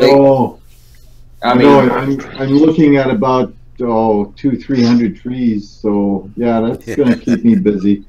Well, I was obsessive about making trees for a while. And I get into kind of obsessive fits for making trees for weeks on end every now and then. And so far, I've made about 80, 70, somewhere like that. Somewhere around low 70s up to maybe 80 trees. And I've went through several multi-week or multi-month fits of making trees. And I still only got 8 foreground trees. I got about 500 background trees. But these foreground trees are exhaustively time-consuming. Well, some of them are going to go pretty fast because there's no leaves on those trees. My autumn scenery, there's no leaves on the trees. But the leaves are quick and easy. I mean, I can take one of these trees like what I showed you, don't have leaves. I can cover it leaves in 5 minutes. But it'd take me 3 days. A big tree, quite, like some of those big trees right on the edge over there, they're 14 inches tall or so. Those trees have in the neighborhood of 100 or more branches on them, individual branches, and they take me over a week to do one. But I can do several. I'll generally be working on 4 or 5 at a time, but it takes me about a week of glue set up. I think my tallest tree is about 10 or 11 inches. They're maple trees, so maple trees are between 50 and 80. Yeah, but I'm recreating some oak and some of those trees that are larger. I don't have many that are above 12 inches, but I have a few that are the tallest trees. I have one 15, several 14s. Most of them are around 11 or 12, though. That's tall. Big tree. These are big trees. Those trees are that tall, and a locomotive down here should be locomotive sitting down here that tall. Your bottom branches are up above it. But that's from looking at prototype photos, like Ralph says about weathering. I would say the same is true whether you're building a tree or planting static grass. Photos are your friend, and looking at photos and looking at what tree size, what they get to. A 100-foot tree is nothing. There's many trees over 100 foot. And an 87-foot tall, if you want to model an 87-foot tall tree at HL scale, it's exactly 1 foot, 87 to 1. So it'd be 12 inches tall. It's only 87 foot tall. And there are trees, not counting like sequoias, that, you know, common eastern Appalachian trees or New England trees that are 120, 130, 140 feet. So you can go 18 inches on them. That's awesome, though, brother. I look forward to watching that happen. If it's anything as good as your structure building, you'll far surpass me quickly. There's things that we're good at, and some others we're not. And I know wiring you'll be is quicker. one of mine. You'll be quicker than Andy because you're not as anal as Andy. I'm thinking about it. Like, all my foreground trees, all the branches meet like where they should meet. They all meet, and these cameras don't do justice. They all meet at the points where they should meet the tree. Now, some people who do this sagebrush, actually, if you follow Scenic Express's guide and the video that Scotty Mason done for them, I'm pretty sure it might have been Dave Frary, but it's one of those two.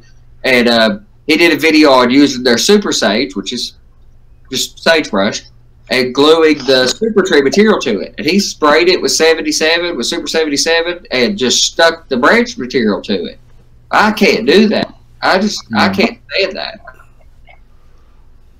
Oh, by the way, since you were gone for a while, I've been studying that Arduino stuff. So I got my garage doors to open. Awesome. I've got the sound to work. And I've got bicolor LEDs to show green, red, and flashing red. And you're the right loop of events, the series of events. Yeah. Now, the only thing that's left to do is to put everything in a melting pot and make sure that everything works at the same time, which is where I'm totally lost. Well, we'll get on a regular hangout and work through that, because none of that's, putting it together is not that hard. Ugh. The only hard thing with Arduino, in my opinion, is when you want to do multiple things at a time. That gets a little tricky.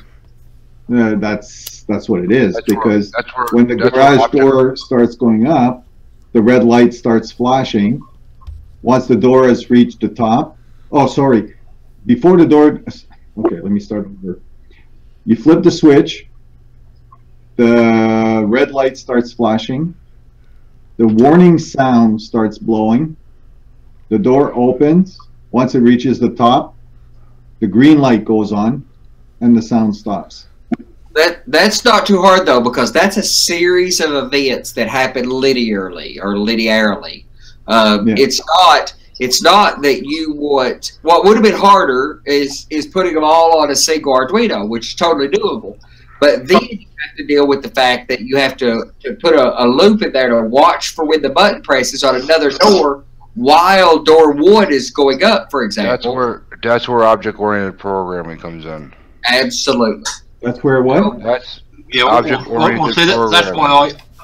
So that's why I use. All right, hang on. We can't all talk at the same time, we guys. cannot have 3 people talking at the same time. Go ahead, Chris. That's where you write. That's where you write classes, and then the loop calls those classes and checks. Why a doors? So one class would run, or one function in that class would run the door. The other function would check for other doors and then call that function again. Because so basically it's like copying and pasting almost. Okay, so basically if somebody was to flip both switches at the 2 switches at the same time for 2 different doors to go up at the same time, those class would solve that problem? Yep. Well, okay, so I don't, sorry, Andy. So in other words, I wouldn't have to install an Arduino, a mini Arduino 6 times. Correct. That's why you have an Uno or a Mega or whatever. Okay. The way you can do it, I use a Arduino Mega for a lot of them, and I can define pins as an interrupt pin. Yeah. So if I have 4 buttons, I can set up 4 interrupts. And it will call, if I press button 1, it will call that interrupt. It doesn't have to go into a loop to keep searching to see if the buttons are pressed. It can jump to or go to wherever you want the code. The only It automatically interrupts the program and runs that function. And you can run that, and while that function's running, if you press another button, it will interrupt that one and do that one. But, So it sort of closes itself back down. the interrupts run the main. They interrupt the loop though. Yeah, you have to use these things in concert with each other, though, because if you strictly use interrupts, eight classes have a similar limitation. The interrupt, if a garage door is going up and somebody presses a button, then that garage door stops while that other garage door goes up, and then the other garage door goes back and continues to run. So what you have to do is, an Arduino can only do one thing at a time. That's it. You can fake it. There's libraries out there that fake multitasking. It's the fake where they do a little bit of this, a little bit of this, a little bit of this, all in a few parts of a second. But that's where the trick comes in, because when you say multitasking is not possible, it is. That's what I'm telling you. You can multitask it if you write classes within your sketch. Yeah, it's a fake. You guys still hear me? Yeah, but you gotta remember it's fake. It's an Arduino at its lowest level can do one thing at a time. What you can do is fake it, so that it does a little bit of this, and a little bit of this, and a little bit of this, and a little bit of this, a little bit of this, all within a quarter of a second. So to you, it felt like it all happened immediately or all at the same time. But it's time. I think they call it's multiplexing, time multiplexing, or time division multiplexing. So and that's what gets tricky about. That's what when we were talking about how to do his garage doors. I like the idea of doing them all on a single mega. I thought the code would have been, the wiring, the code, it would have been cleaner. But there is some complexity there. Classes make your life easier. Okay. Hold on, Andy. I'm just going to ask Chris. I'm going to ask Chris a question here. So, Chris, what you're saying is that if one door is going up and the sound is blaring a warning, and the other switch is lifted, and the door will also go up, and the sound. So basically, you'll have the two sounds going at the same time. Okay. First of all, the sounds are totally different. You got to take the sounds out of this for a little while, because you have to play with that. But what I'm saying is Adafruit had a tutorial on their website, and I don't want to make this. I don't want to make this an Arduino show, but it was asked. Adafruit had a series of articles on their learn.adafruit.com on multitasking with an Arduino. So if you're running a servo, 3 servos at the same time. Yep. You can do it. You just have to remember that it requires some stuff to make it happen. And I don't think running a servo or checking to see if a sensor is high or low or turning an LED on or off is a big strain on the board. No. When you start straining the board is when it has to start doing heavy code analysis and math and all this other stuff. But when you're doing it for most of the things we do, you can easily multitask it. Now, in terms of your sound, that's where the tricky part comes in my opinion, because he would have to have multiple sound modules. He would have to have a sound module on that mega for every door that he has. If you want separate space. Yes. All right, gentlemen, I'm going to interrupt a second. We got 6 minutes. Okay. Can you guys hear me? Yes, we can hear you now. All right. The camera kind of froze up a minute ago. Yeah. That's because I've arrived. Everyone's got to go to bed. Typically. Yes, all right. I got a couple people here asking who's who now. So, because we got 3 new guys in here. All right, we got Kelly just held his hand up and waved. He's got UKD&E. Then we got John down here. You see the clock in the background on the wall. He's got the thumbs up. He's in Australia. Cliff is in UK. That's UK D&E. And then we got Jim over here. What part of the country are you from, Jim? From Ohio. Ohio. Okay. No, you missed We're in it. Ohio. Hang on, Josh. No, you missed it. We're in Ohio. Josh, hang on. We when Cliff got in here, since he's from England, just to be kind of funny, as I usually try to do, he was talking when he got done. I said, you know, it sounded like with the accent you was from Ohio. And now here you come in, you are in Ohio. Yeah, I caught that. I wasn't sure if you remembered me from any of my previous comments in the chats, but I'm Southwest Canton. Oh, okay. I'm about 5 minutes away from the Hall of Fame, the Football Hall of Fame. Yeah. Okay. I'm up towards past Akron. Okay, where about? I'm just going to give you a general idea. I'm up by the NS Cleveland line and CSX, right Ravenna, ABC Railway area. Okay, over there toward Gilchrist and yeah, I know where that's at. I'm out this way. Yeah, I kind of thought you were closer. Wait. The way things are going, the British Empire is going to rule the world here. I live in Manchester, and 6.5 miles away from me is the world's first intercity train station for the Liverpool to Manchester Railway. Oh, okay. So that's like Stevenson's rocket territory here. Oh, yeah? Huh. Yes, Lee, we have a full room. Sorry about that.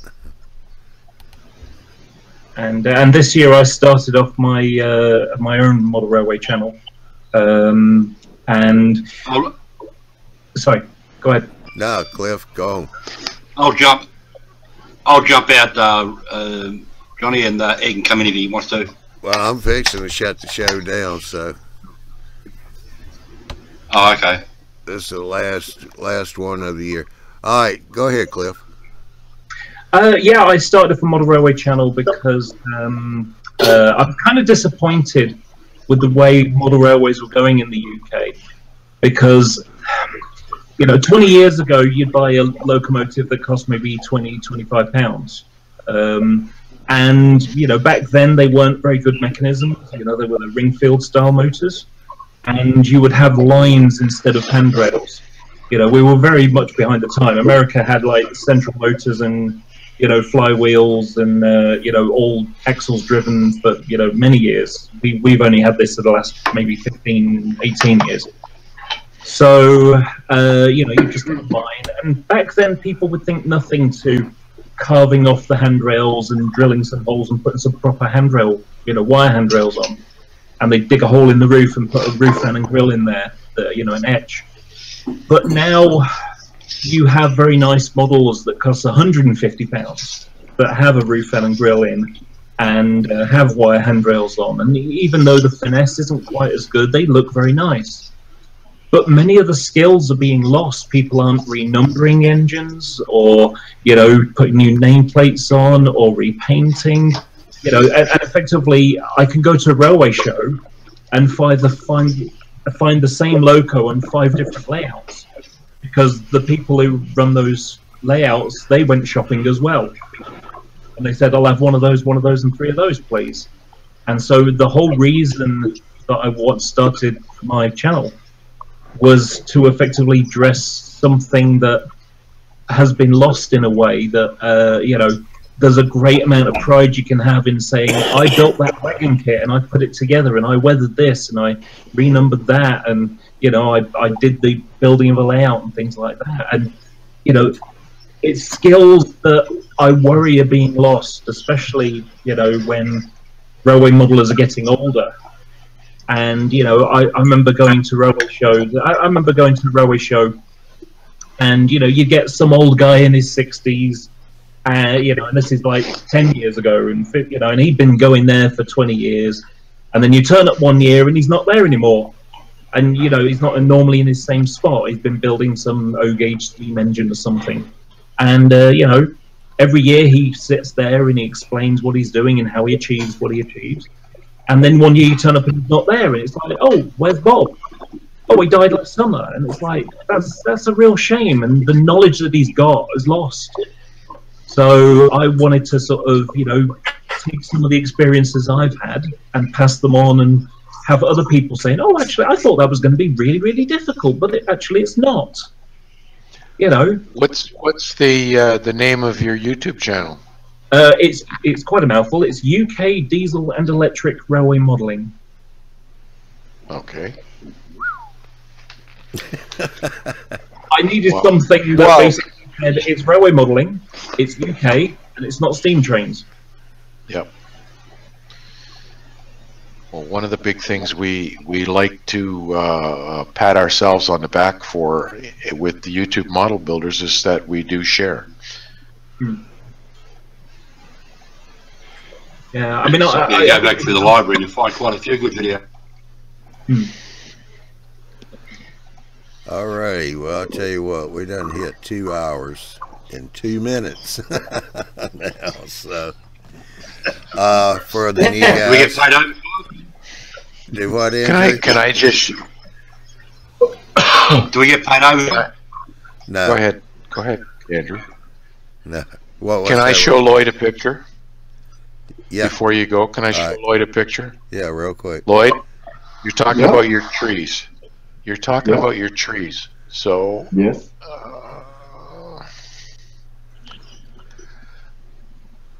This guy does trees, and you wanted to make it so that's like either early spring or autumn type tree with no leaves on it. Mm-hmm. He's taken 2 mil static grass, and he's used the static grass applicator and added it to the branches, so you get those fine twigs that are on the ends of the branches. Oh yeah, Grass applicator. that's great. Okay.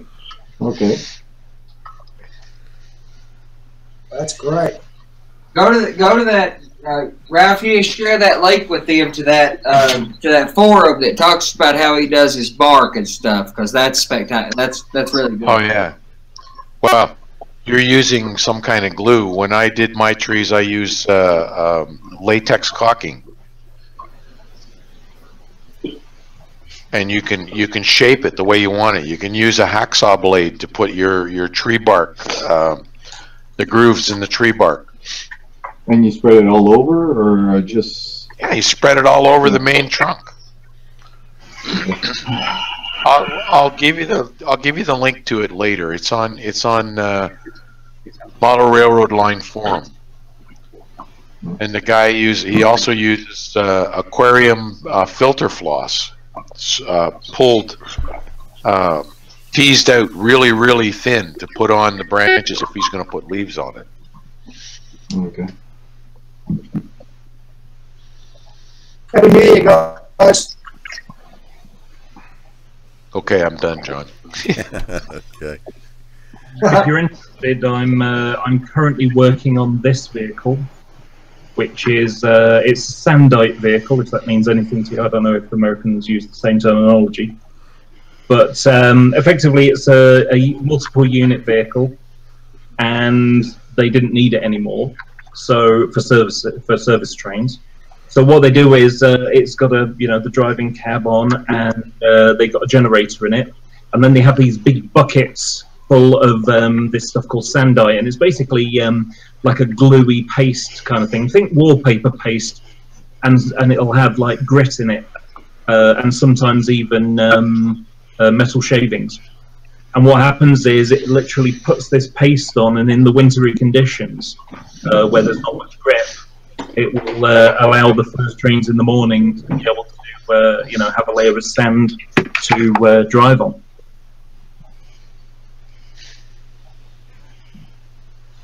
All right, I'm getting a few guys in here saying let it run a little bit longer, so. I agree.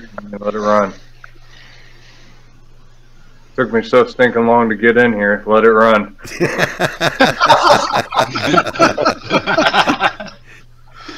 Well, if that's what normally happens to me. I come in and they shut the show down. Well, for the three, maybe you guys are trying to run away from my ugly face. For the 3 knee people here, as you can see, I know you've watched the shows before. If you got something to say, just jump on in here. That's the only way you're going to get it said with most of these guys around here. So, but yeah, Johnny, I'm just about as fantastic as you, so I'll keep up with you. We won't point out Andy in particular. No, it's the best show on the box. No, nor Andrew. Yes, the pot called I adjust the my kettle black. glasses with my middle finger. Yeah. If I may, I can show you a picture of what it will look like when it's done. Yeah. So I've never done a share screen on this before. There's a little button there that says present. It's saying add extension. So yep, okay, that's that one. Okay. There you go. Yep. So that's what the vehicle is. And sorry, wrong way. That way. There you go. And so they turned. Sorry. So they turned they converted an inner city computer right into a piece of maintenance way equipment, but takes in the back of this paste to take it. Yeah. That's really interesting. Yeah, they have these. Let's see if I can. I think I may have some pictures of what it looks like inside. There we go. So this is what it's like, and they have special pumps on them as well, because you can't squirt paste through tubes through a pump. It would just seize it all up.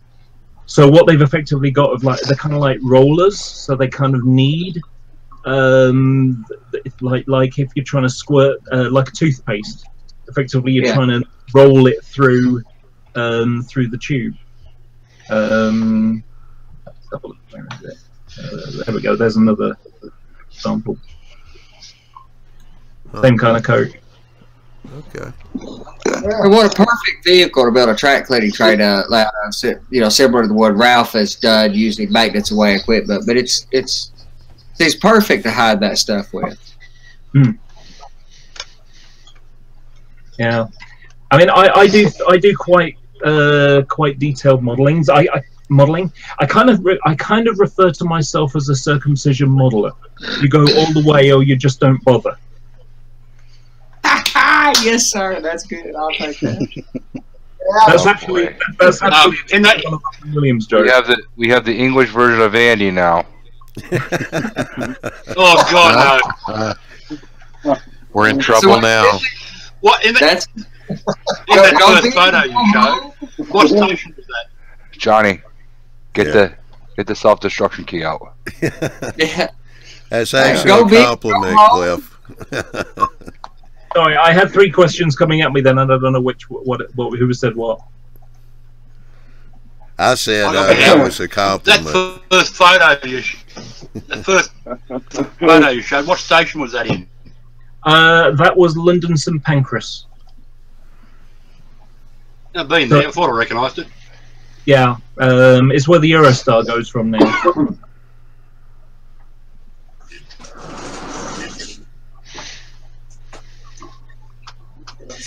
If you're going to do something, as I always say, anything worth doing is worth overdoing. But if you're going to do something, do it right, go all the way, go as far as you could go. Even the scale, if I was working at O scale, I would go further. I'd have working cut levers and all that stuff. But at HO scale, that's a little bit tricky to pull off functional cut levers. But I would at O scale for sure. Well, our models are 4mm to the foot, so it's HO track, but bigger scale models. Double logo. 1 to 76, I think, right? Yeah, 176. But what you guys call 4 millimeter, if I understand this correctly, your 4 millimeter or your proto 4 millimeter stuff is like what we do, the proto 87. I do proto 87. You know, the 5 small flanges and all that stuff. And I think the 4 millimeter guys are the people who call it 4 millimeter tend to be the guys that do the, you know, the proto scale features. Yeah, there's 2 major ones here called EM, which is 18 mil. So the distance between the rails is 16.5 mil for HO track, and the same for double O. It's just that the trains are 4 millimeters to the foot instead of 3.5. Now there's EM modelers 18 mil, which is actually 18.5 usually, and that is you know, so 18 mil between the rails. And then there are the P4 modelers, prototype 4 millimeter modelers, and that's 18.83 millimeters. So what happens is when you're doing something to such a degree, if you imagine a 2-axle truck or something, one of the axles needs to have some kind of compensation unit, otherwise the vibration will just knock it off the track, because we're only talking about 0.5 millimeter flange. Yeah, that's what I was saying. On my Proto 87 with the scale flanges and stuff, I have to have self-balancing trucks. They have to be sprung, or they have to be able to rack or twist. They just, you can't build track work fine enough that all those edges will stay flat within that flange height. But I mean, I kind of lie when I say I do, you know, circumcision modeling, go all the way just up, because I don't do P4. I only do double O, and the only reason I don't do it is because I have over 800 pieces of rolling stock in total, and you know, if that was, you know, like, you know, £1.50 per axle, and you're going to be looking at about, you know, 4 axles on average, that's an awful lot of money to replace, and that doesn't include compensation units and things like that. So it's more a practical measure than a. But I do Finescale standard modelling. Right. With it, just the wheels are a bit wide. Yeah, and honestly, you can kind of go in the middle too. I had a feature that I got out of the hobby years ago. You know, after finding out about cars and girls, and I come back just a couple of years ago, so I got to start completely fresh. And I was a 2-rail O-scale modeler years and years ago. I had originally done HO and went to that. So when I come back fresh with nothing. I could, you know, so as I buy equipment, I can convert it to Proto 87 or the equivalent if you're a P4. I hand lay all my track with the tie plates, and if I was a P4 modeler, I'd build all, you know, use all the chairs that hold the rail up and all that. It's doable. But it's a lot easier if you're starting it fresh instead of trying to convert to it. That's tricky. Yeah. I mean, I thought about making a really nice layout based upon East London, part of the North London line. So it basically goes, if you imagine London, it kind of goes over the top and back down to North Woolwich, so on the east side of the Thames. Effectively opposite on the other side of the river from the Dome. Oh, yeah. The LMS is on the south side, right? Sorry? The LMS back. I love Steam, so I've looked at the European Steam stuff, and the LMS I think runs around the southern side, or comes from the southern. That's the southern region. So yeah, that was the Southern Railway. So effectively, if you imagine the UK, so you've got the East Coast Main Line and the sort of eastern part. So that was the LNER. You've got the LMS, which is the Midland and Scottish, so that's the West Coast Main Line going up, if you imagine Wales on this side. So that's the East Coast Main Line. And then you've got the Southern Railway, which is the bottom bit here, so it's like Kent and Sussex and things like that. And then then the bottom corner down is the Great Western Railway. Yeah.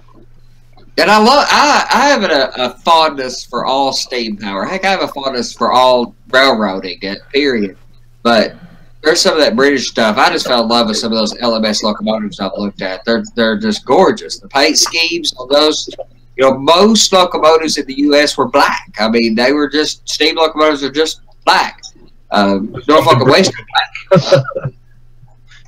But and I rode, you know, I have a few painted locomotives on my line, but those British locomotives were in gorgeous livery, just beautiful. I don't really have any interest in steam engines, and the reason is, I mean, I jokingly refer to them as 6 BC, 6 before Cliff. You know, I wasn't born when steam trains were around. And I got into railways weirdly. You know, I got into trains. I mean, I had a train set when I was a kid, like as many did. But I got interested in railways because I used to go to boarding school, and every other weekend they would send me home, and it was 5 hours on a train, and you can only look out the window for so long, or listen to a Walkman, or read a book or something. And I got bored. Someone said, "Why do you get the train numbers?" I became a train spotter, a rail fan, and you know, and I've still got books even now. You know, I still go out spotting here and there. But the real railway kind of became rubbish for me. You know, the privatization happened, and these engines and trains that I liked, they were being replaced by brand new ones. So stuff from the 60s was being replaced by new things, and it just didn't feel the same. And so my railway modeling took over more. So the era is the era that you're fascinated with is that 60s pre first to second gen diesel for US modelers period. No, well, actually, it's late 80s, early 90s, which was, you know, when I was like 15, 16, 17, 18, 19 kind of an age, you know. And of course, the color scheme, you know, the engines were from the 60s, but they'd been repainted 3 times and they were new color schemes.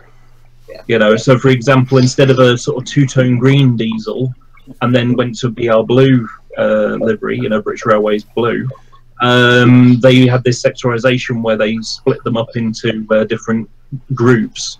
So you had parcel engines and Network South East trains, so for the London area, and then intercity trains, they have their own colour scheme as well, and so on. Rail freight liveries and things like that. So I'll give you an example. Here's a model that I've repainted and done a load of detailing on. So yep. So while you're getting it up. Yep. Can you see that? Okay. Was it this year or last year? They steam train back on the London Underground for a trip. Well, they do a little thing on the Metropolitan line because they were one of the last ones to put steam.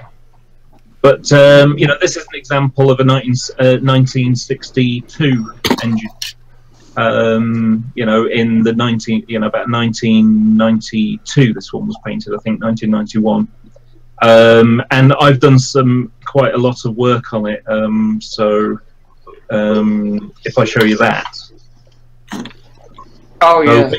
When you buy the model, you get a box that clips on, and I basically made all this stuff out of paper clips, and you know, I mean, I've made some taps. For example, you know, you've got a tap there and one there, same on the other side, the auxiliary fuel tank, and all these pieces here, they're just made out of paper clips, bits of wire and bits of plasticard, you know. The emergency shutdown button, which you can just see here. If I can zoom in a bit, it's a bit of a rubbish shot, but that's the emergency shutdown button. So if it catches fire or something, you just push the button and it will shut down. And all I did for that was to I used a piece of plasticard and I painted it white. I painted a black spot and then I painted red on the top, so the black would be the shadow kind of effect. And then when that was dry, I used a piece of I just used some clear varnish over the top, just as you use it as an adhesive, so the paint wouldn't craze. Stuck that over the top, left it to dry, and then trimmed it to size. Painted the red around the edge because it's like mounted in a red frame, and then glued it underneath. And you know, it's one of my favourite locos. It looks fantastic. It looks good. Yes, sir. The only problem is I've got come on. I've got 20 of them, so I've got another 19 to do. You'll have to do one live on the show one day.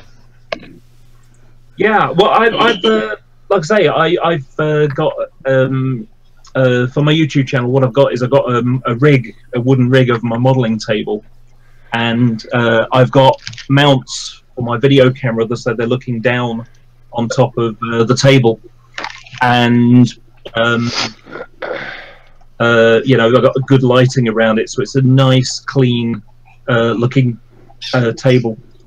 I mean, let's see if I can show you an example of one of my videos.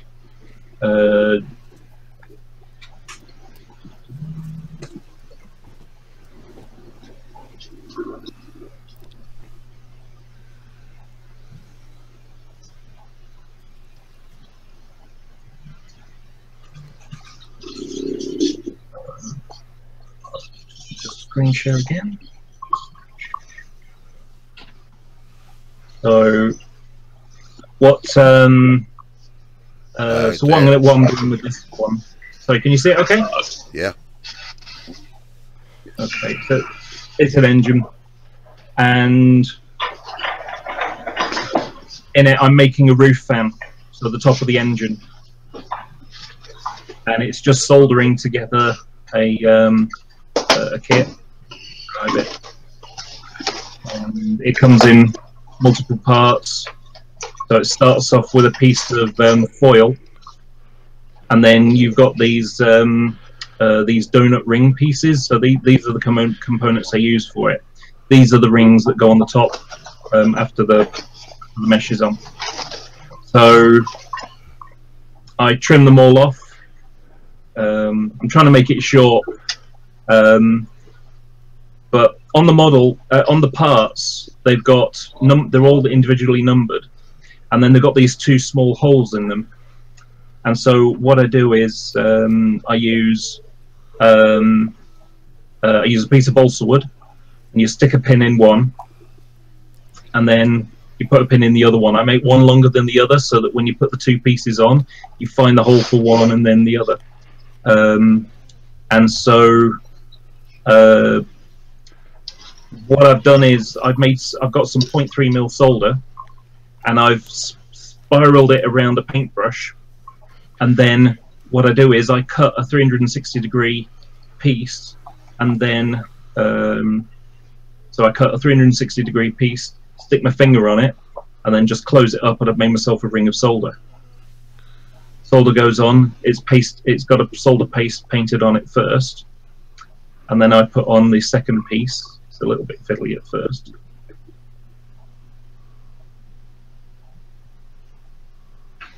Sorry about the fingers. Once you get going, it gets easier. So I end up with a solder sandwich. And then soldering iron, you just put it over the top, heat radiates through it, and it solders it down. So you work up various different layers, and then you've got the blades for the fan. And the designer for this is a company called Shoreplan. The real thing is a 12-bladed fan, but the problem that you get with them is that you know, the center, the blade is wider. So what he's done is he's designed it as a two-piece part. You'll see this in a couple of seconds.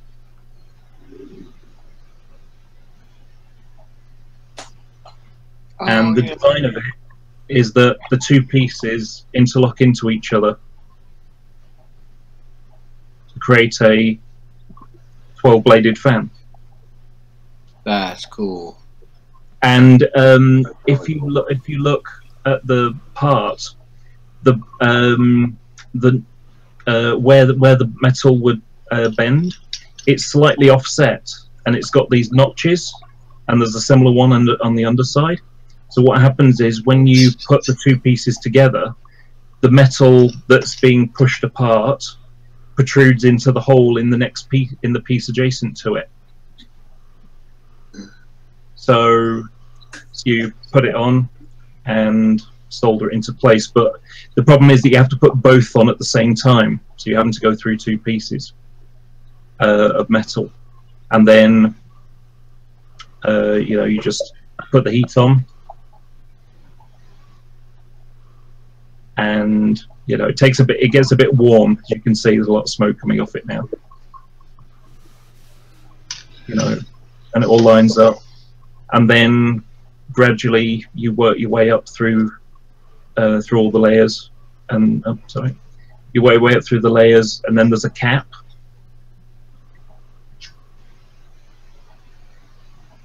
Wow. And then by the time it's done, it's literally burned all through. It's burned into the wood. So it needs to be scrubbed with a toothbrush and some detergent, and then I need to reprofile the blades a bit to make sure that they're the same angle throughout the spiral, throughout the loop. And on you'll see in a moment, on the real thing, the blades, they're kind of like a propeller. They twist. You can see how they're bent, so the ends are fairly flat, but the root is quite steep. So let me just wait for it to open. So what I do is I use my tweezers and then bend the outsides.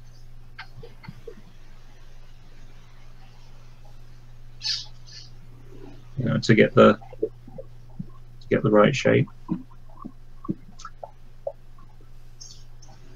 And then once that's done, you just make some small little alterations to get it all evened up and in the right place.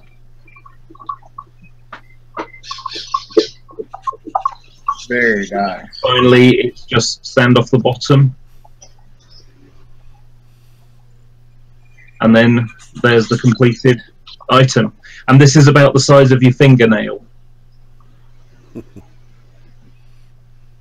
So, like I say, that's the kind of work that I try to do. Yeah, that's craziness. Who would do such things? Andy for one. Well, Sparky said Andy might. And no, Sparky, I'm not going to go to sleep. Well, I'll show you what the. I'm just trying to.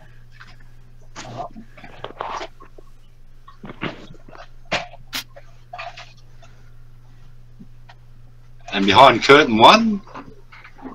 Well, while he's looking, Andy. Sir. Andy. Yes, sir. You know those lights by the door? Okay, I tried to make them small. Well, if I was to keep this size, that means that the door lights would be 3 feet high. So I decided to try and do it scale size. Yeah. Did you get it? Yep. I got it. All right. I'll be. Yeah, and I'll be able to put the SMD lights inside of that. Awesome.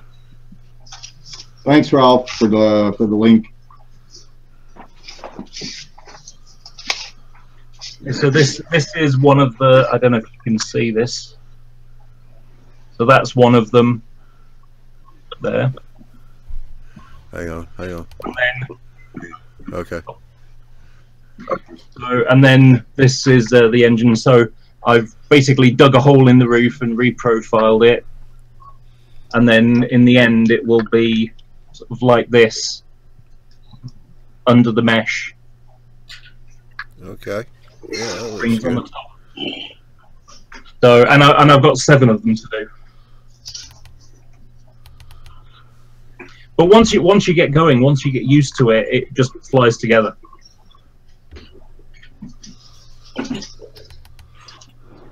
Yeah, I start out with any of these crazy things, like trees that take a week to make a single tree, or the track work.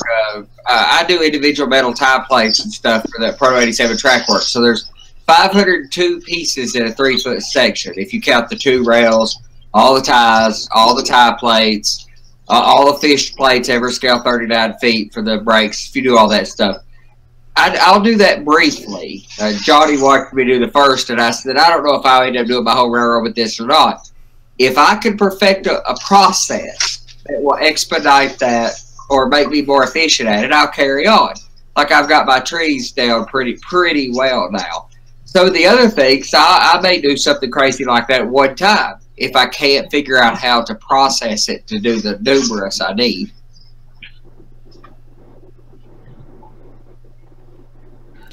I was saying, sorry, go on.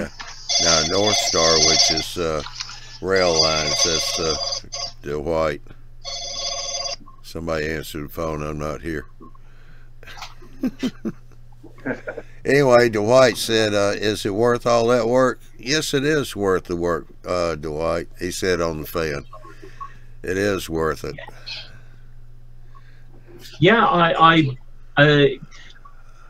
as I mentioned earlier on, that you know, when you go to a railway show and you see everybody's got the same thing, and you've gone an extra stage further, and you've made the little corrections that are necessary, you know, because a model is never always perfect. You know, there's always a compromise in price and saleability. You know, because the thing a lot of people don't realise about UK modelling is, because we have this unusual 00 gauge scale, we don't have a very wide audience. So when a manufacturer makes a model of something, one locomotive that they sell, you know, lots of them, they sell about 3,000 of them. That's not very many. No.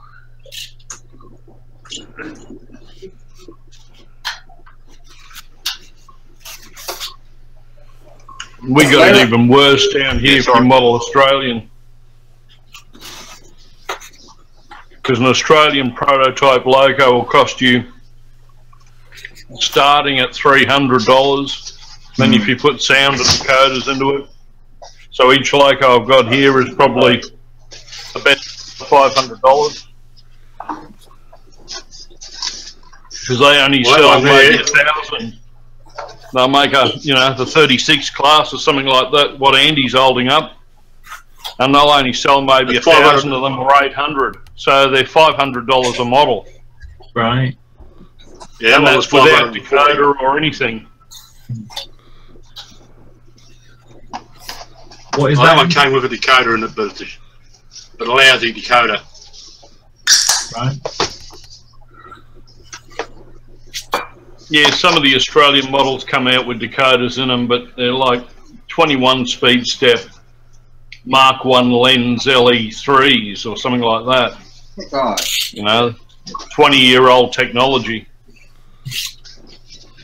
You know, I had to turn my hearing aids up to hear it.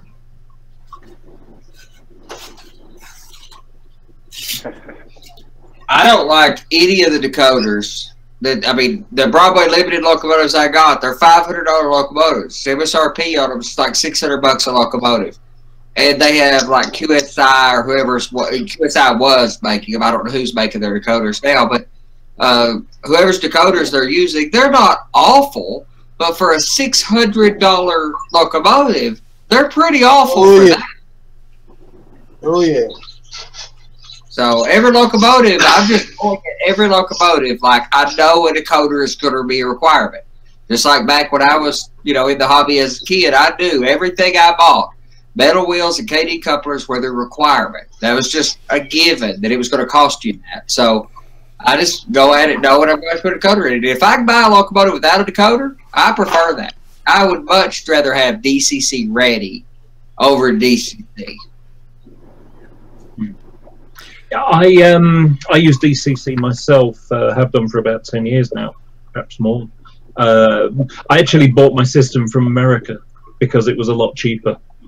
I went over to America on holiday, bought it there from a company in Pennsylvania, and then brought it home because it cost me a significant saving. It was like maybe about 30% off. Sure. Yeah, because the tax up there is, I think, something like 6%. Here in the UK, it was 17.5%. Then it's now 20%. Wow. Whose system do you have? I use the Lens 100 system. Oh yeah, I've used that one a few times. It's been a few years, but I've used the lens several times.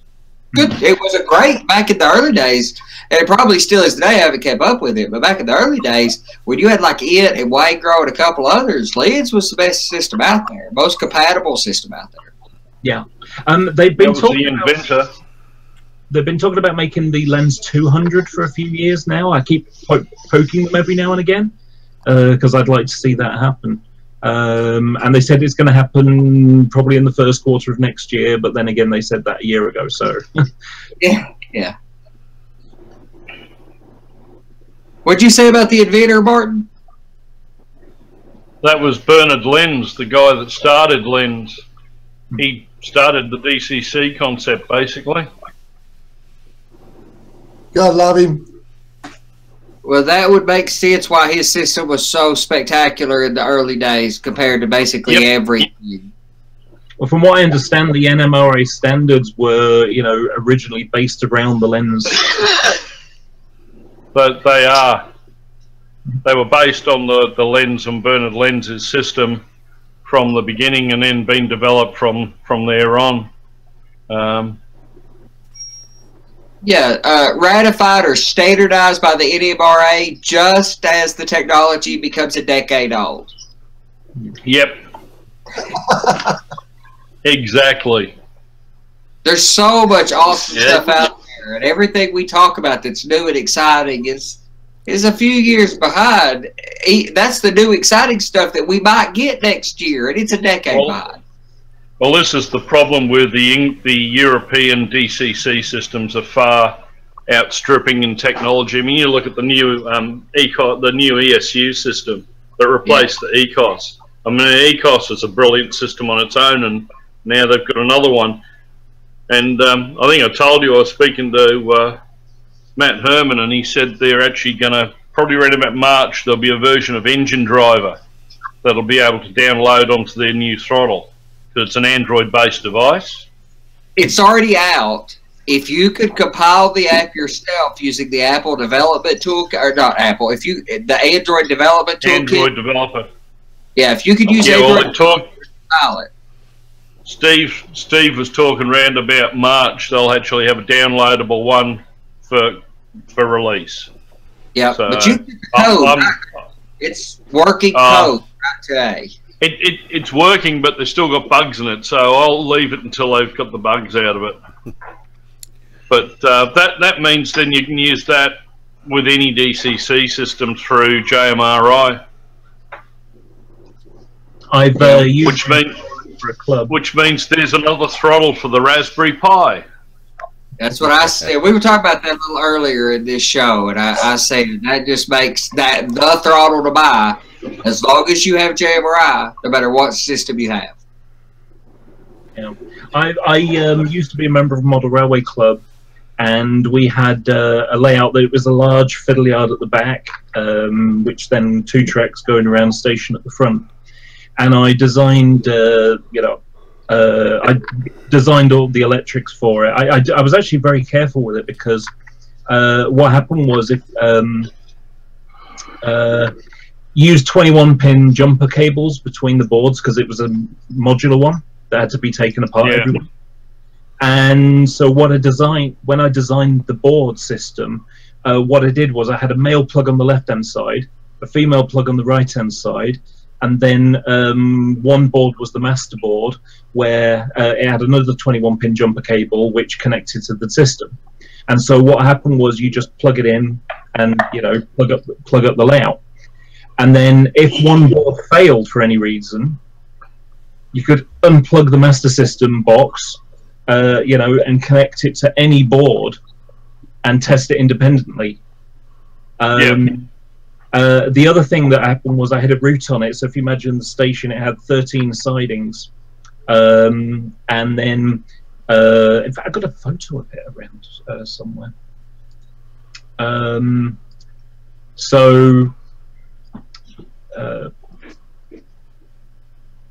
I'm really, really bad at doing 2 things at once. So someone talk while I'm finding it.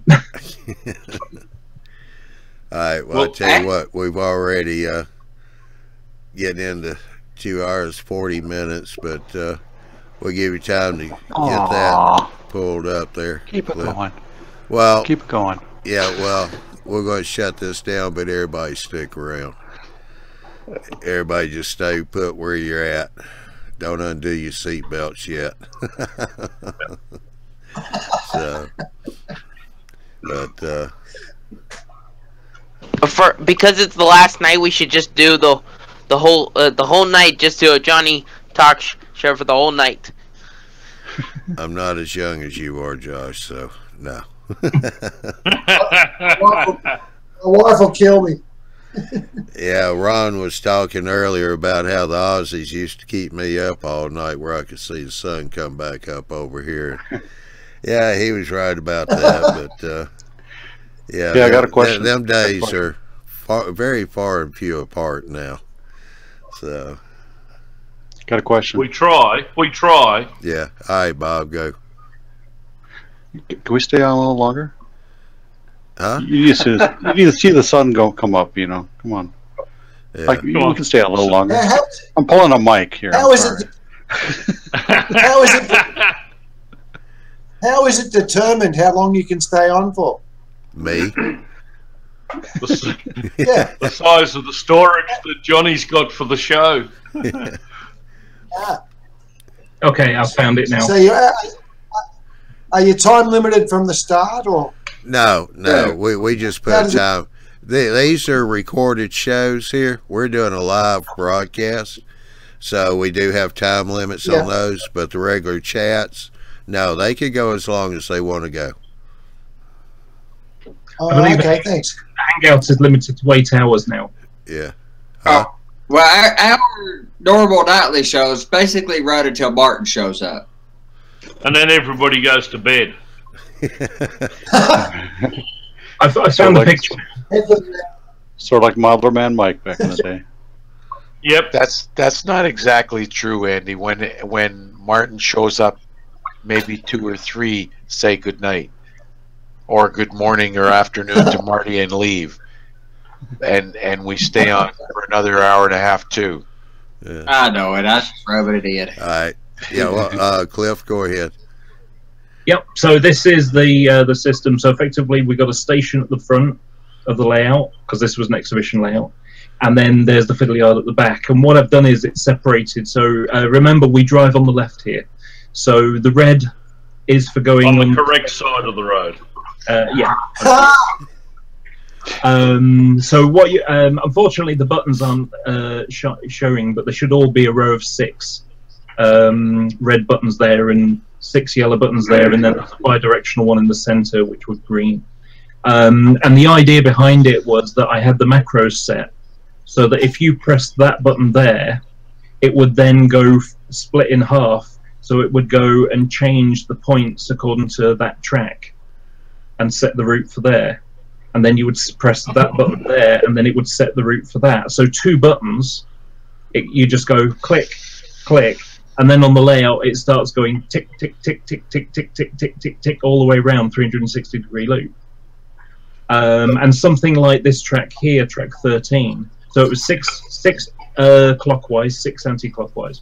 So for this one, you're talking about 1, 2, 3, 4, 5, 6, 7, 8, 9, 10, 11, 12, 13, 14 points, 14 switches that would need to be set. And of course, for each one, you've got to say, you set the macros on JMRI so that you've got a list. And what it does is it says, point number 22, is that going straight or is it going off on an angle? And then you go point number 24. And I arranged the system so that the clockwise ones were all even, and the anti-clockwise ones were odd numbers, and they were all done in a sequence. So all that would happen is it would just go through the list of them and say which way does it need to be set. And so just 2 buttons, and you can set the route around the whole layout. And this that's the layout. That's the fiddle layout. That's my large stomach.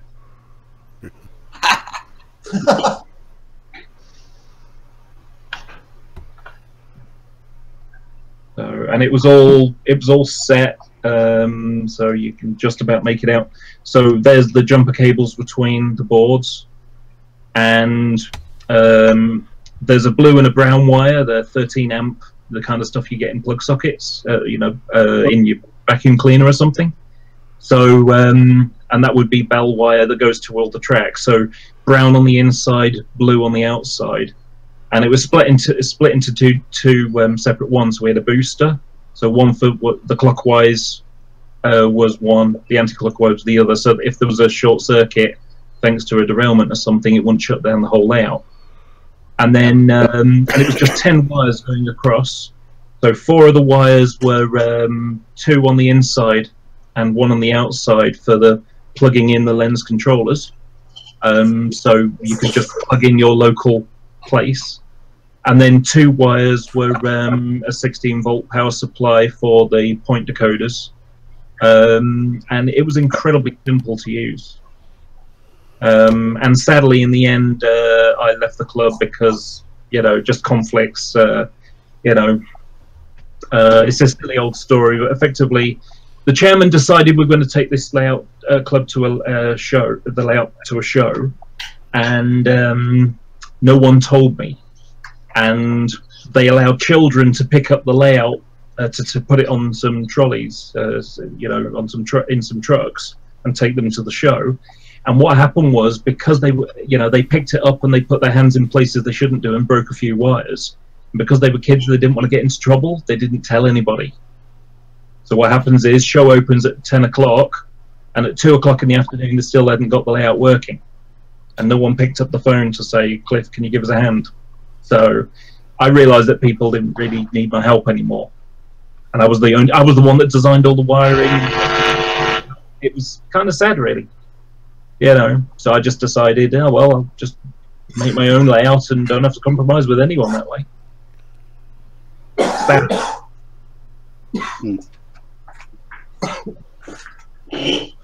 Need to use these now. Oh, for our modular layout, we use Raspberries and wirelessly connect them, so there is no wiring between modules. But it was a cost saving measure. But yeah, I intend to use servos for changing my points when I build my layout. Yeah, that's what I use on all of mine, and we use the I built these Raspberries, and they've got and that is a 2.5 amp fully functional DCC system running JMRI. Right. That's all you need. There's the board that's plugged into the motherboard at the top is from Sprog. It's the new Sprog Pi board, and it'll give you a 2.5 amp DCC signal straight out to your track. So we're building these into layouts now. So when you get to a show, you just assemble a layout, power it up. There's no laptop, there's no router, there's no DCC system to set up. Go and get a cup of coffee, come back with your phone, connect, and off we go. Now, we've done a year, we did 19 shows last year, not a problem all year. And I'm making these things quicker than I can get them. The problem I was faced with was that it was a rather old, you know, not an old club, but the average age was, you know, 65 or something. And the problem is there wasn't a lot of organisation, so I was kind of trying to. I joined the club for an altruistic reason because I realised there wasn't any electrical skill, and I did have that. So when it came down to you know, trying to help them get things running, I think there was a bit of a problem because I don't think they like being told how to do things by a kid. I mean, I was 40 years old when I left, but I don't think they like that idea. And you know, the standards were, you know, it was like the kind of thing someone might have built in the 80s or 70s or something. And yeah, well, we get the same problem with our club, and that was an even bigger problem because we used to use JMRI on a laptop and a Digitrax DCC system that some of these guys couldn't set the layout up when they go to a show. Now with these, they don't have to set anything up. There is no monitor, there is no keyboard. It's all set up. I've written it all on the SD card, so it boots Raspberry. It connects wirelessly to all your devices that it's memorized, it's been to. It starts JMRI up automatically. It starts Y throttle up and web server.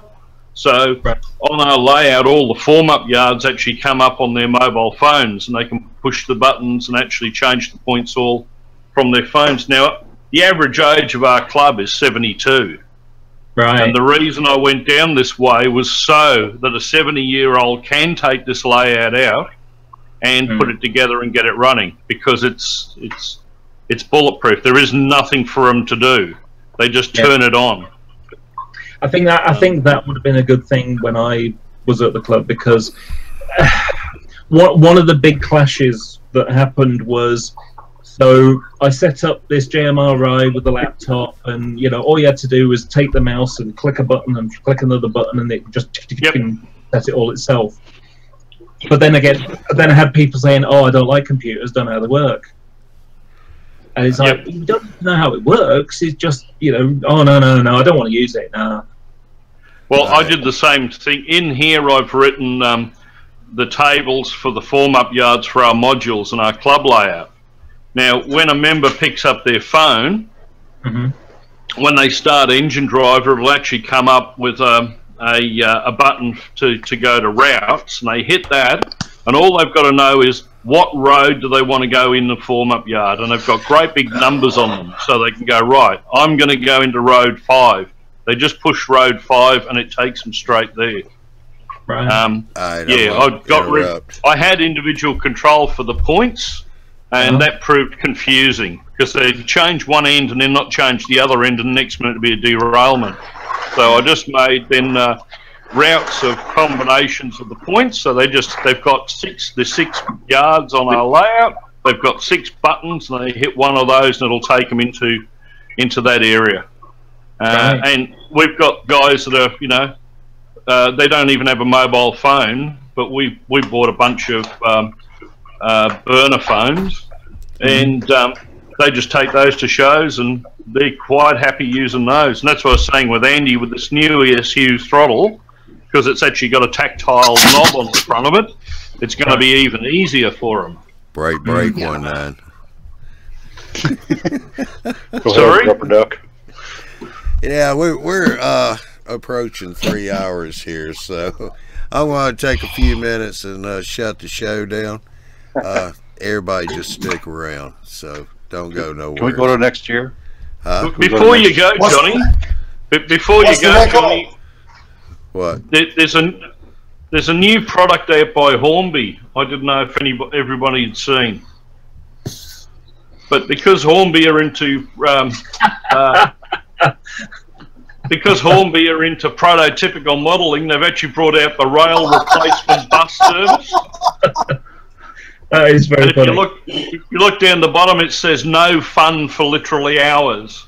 And Hornby's motto up the top there says, "Recreate the misery in miniature." But your set comes with a piece of track under repair, 2 ancient buses, a breakdown crane, harassed staff, an abusive mob, proud pacifying tannoy,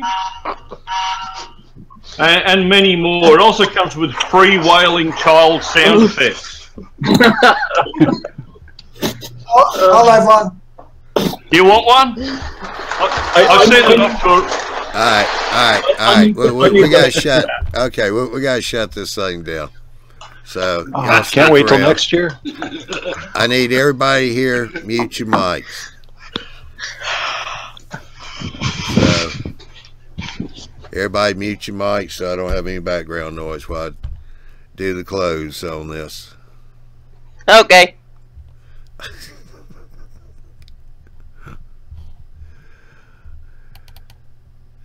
All right, I want to say thank you to everybody for coming in tonight. Yes, we have run over almost 3 hours here, but we've wound up with some new guests. They were having a little problem at first coming in, so we wanted to give them time to get in. And enjoy the chat here and participate with us. Also, want to say go to YouTubemobilebuilders.com. There you can check the schedules for all the shows. The Tuesday, Wednesday shows are at 8 o'clock Central, 9 o'clock Eastern Time. Our Thursday show is at 9 o'clock Central, 10 o'clock Eastern Time. And only on special occasions will it go this long. Normally the Thursday night shows are run about an hour and a half, and then we shut them down. If you happen to miss a show, not a problem. We do record these. They are on YouTube at YouTube Mile Builders. We do have playlists there to help make it easier to find the shows if it's whether a Tuesday or Wednesday night show. Also, I am going to have next year's first quarter posted on the website tomorrow. But to give you a rundown, January the 3rd will be the Arduino show with Chris Hiley. January the 9th will be the Finescale show. January 17th will be Into the Locomotive Shop. And January 23rd will be Weathering with Ralph. That's Mainline to Workbench. I also want to say, being the end of the year, I'd like to say thank you to the people that have put on shows this year for us, have taken the time to set the shows up and run them. I want to thank Bill the Track Planner for his shows. He put a show on for 2.5 years with us and gave a lot of good information on track planning and how to set up the tracks and all. I want to thank him for what he's done for us. We greatly appreciate that. I want to thank Miles Hale for his participation also. And to thank the people individually, we had also Barry Rozier. I'm having a senior moment here. Sorry, Barry. But he and Mike, his buddy Mike, they put on a tech show. They did a lot of JMRI, how to use JMRI. Chris Hiley was in on that show too to help out. Big Bill and the Saturday night once a month live show. I want to thank Bill and Barry for doing those shows. They did those for just over 3.5 years. So that's a pretty good long run on that. I want to say thank you very much for that. Bill and Barry are just going to take a little time off and kind of rethink things, put a little twist in there. So be interested to see what they come up with. I want to thank Andy, Ralph, and Mike, and Barry also for the Finescale show. I want to thank Chris Hiley for the Arduino. I want to thank Ralph again for the Weathering show, which is continuing on into 2018. The Arduino is continuing, and so is the Finescale. We are planning some more shows next year. We've already started talking about some things that we can do that we think everybody's going to find very interesting. And also we'd like to say we lost one good member in our group here in the community. That was Jim in Michigan. I want to just say hope you're doing well, Jim. You are missed, but we definitely remember you. And we do yeah, make sure we talk a little badly about you occasionally too, so that you feel all nice, warm, and fuzzy. So, you know, without that, I know he wouldn't feel too warm and fuzzy, but we all pick on each other here. We're nothing but friends. So, with that said, I want to say thank you again. This is the last show for 2017. We will be back on January the 3rd. Going at it full steam, I guess, to kind of have a little play on words. And with that, I'm going to say thank you all, and we shall see y'all next year. Have a happy new year, and be safe out there. Bye.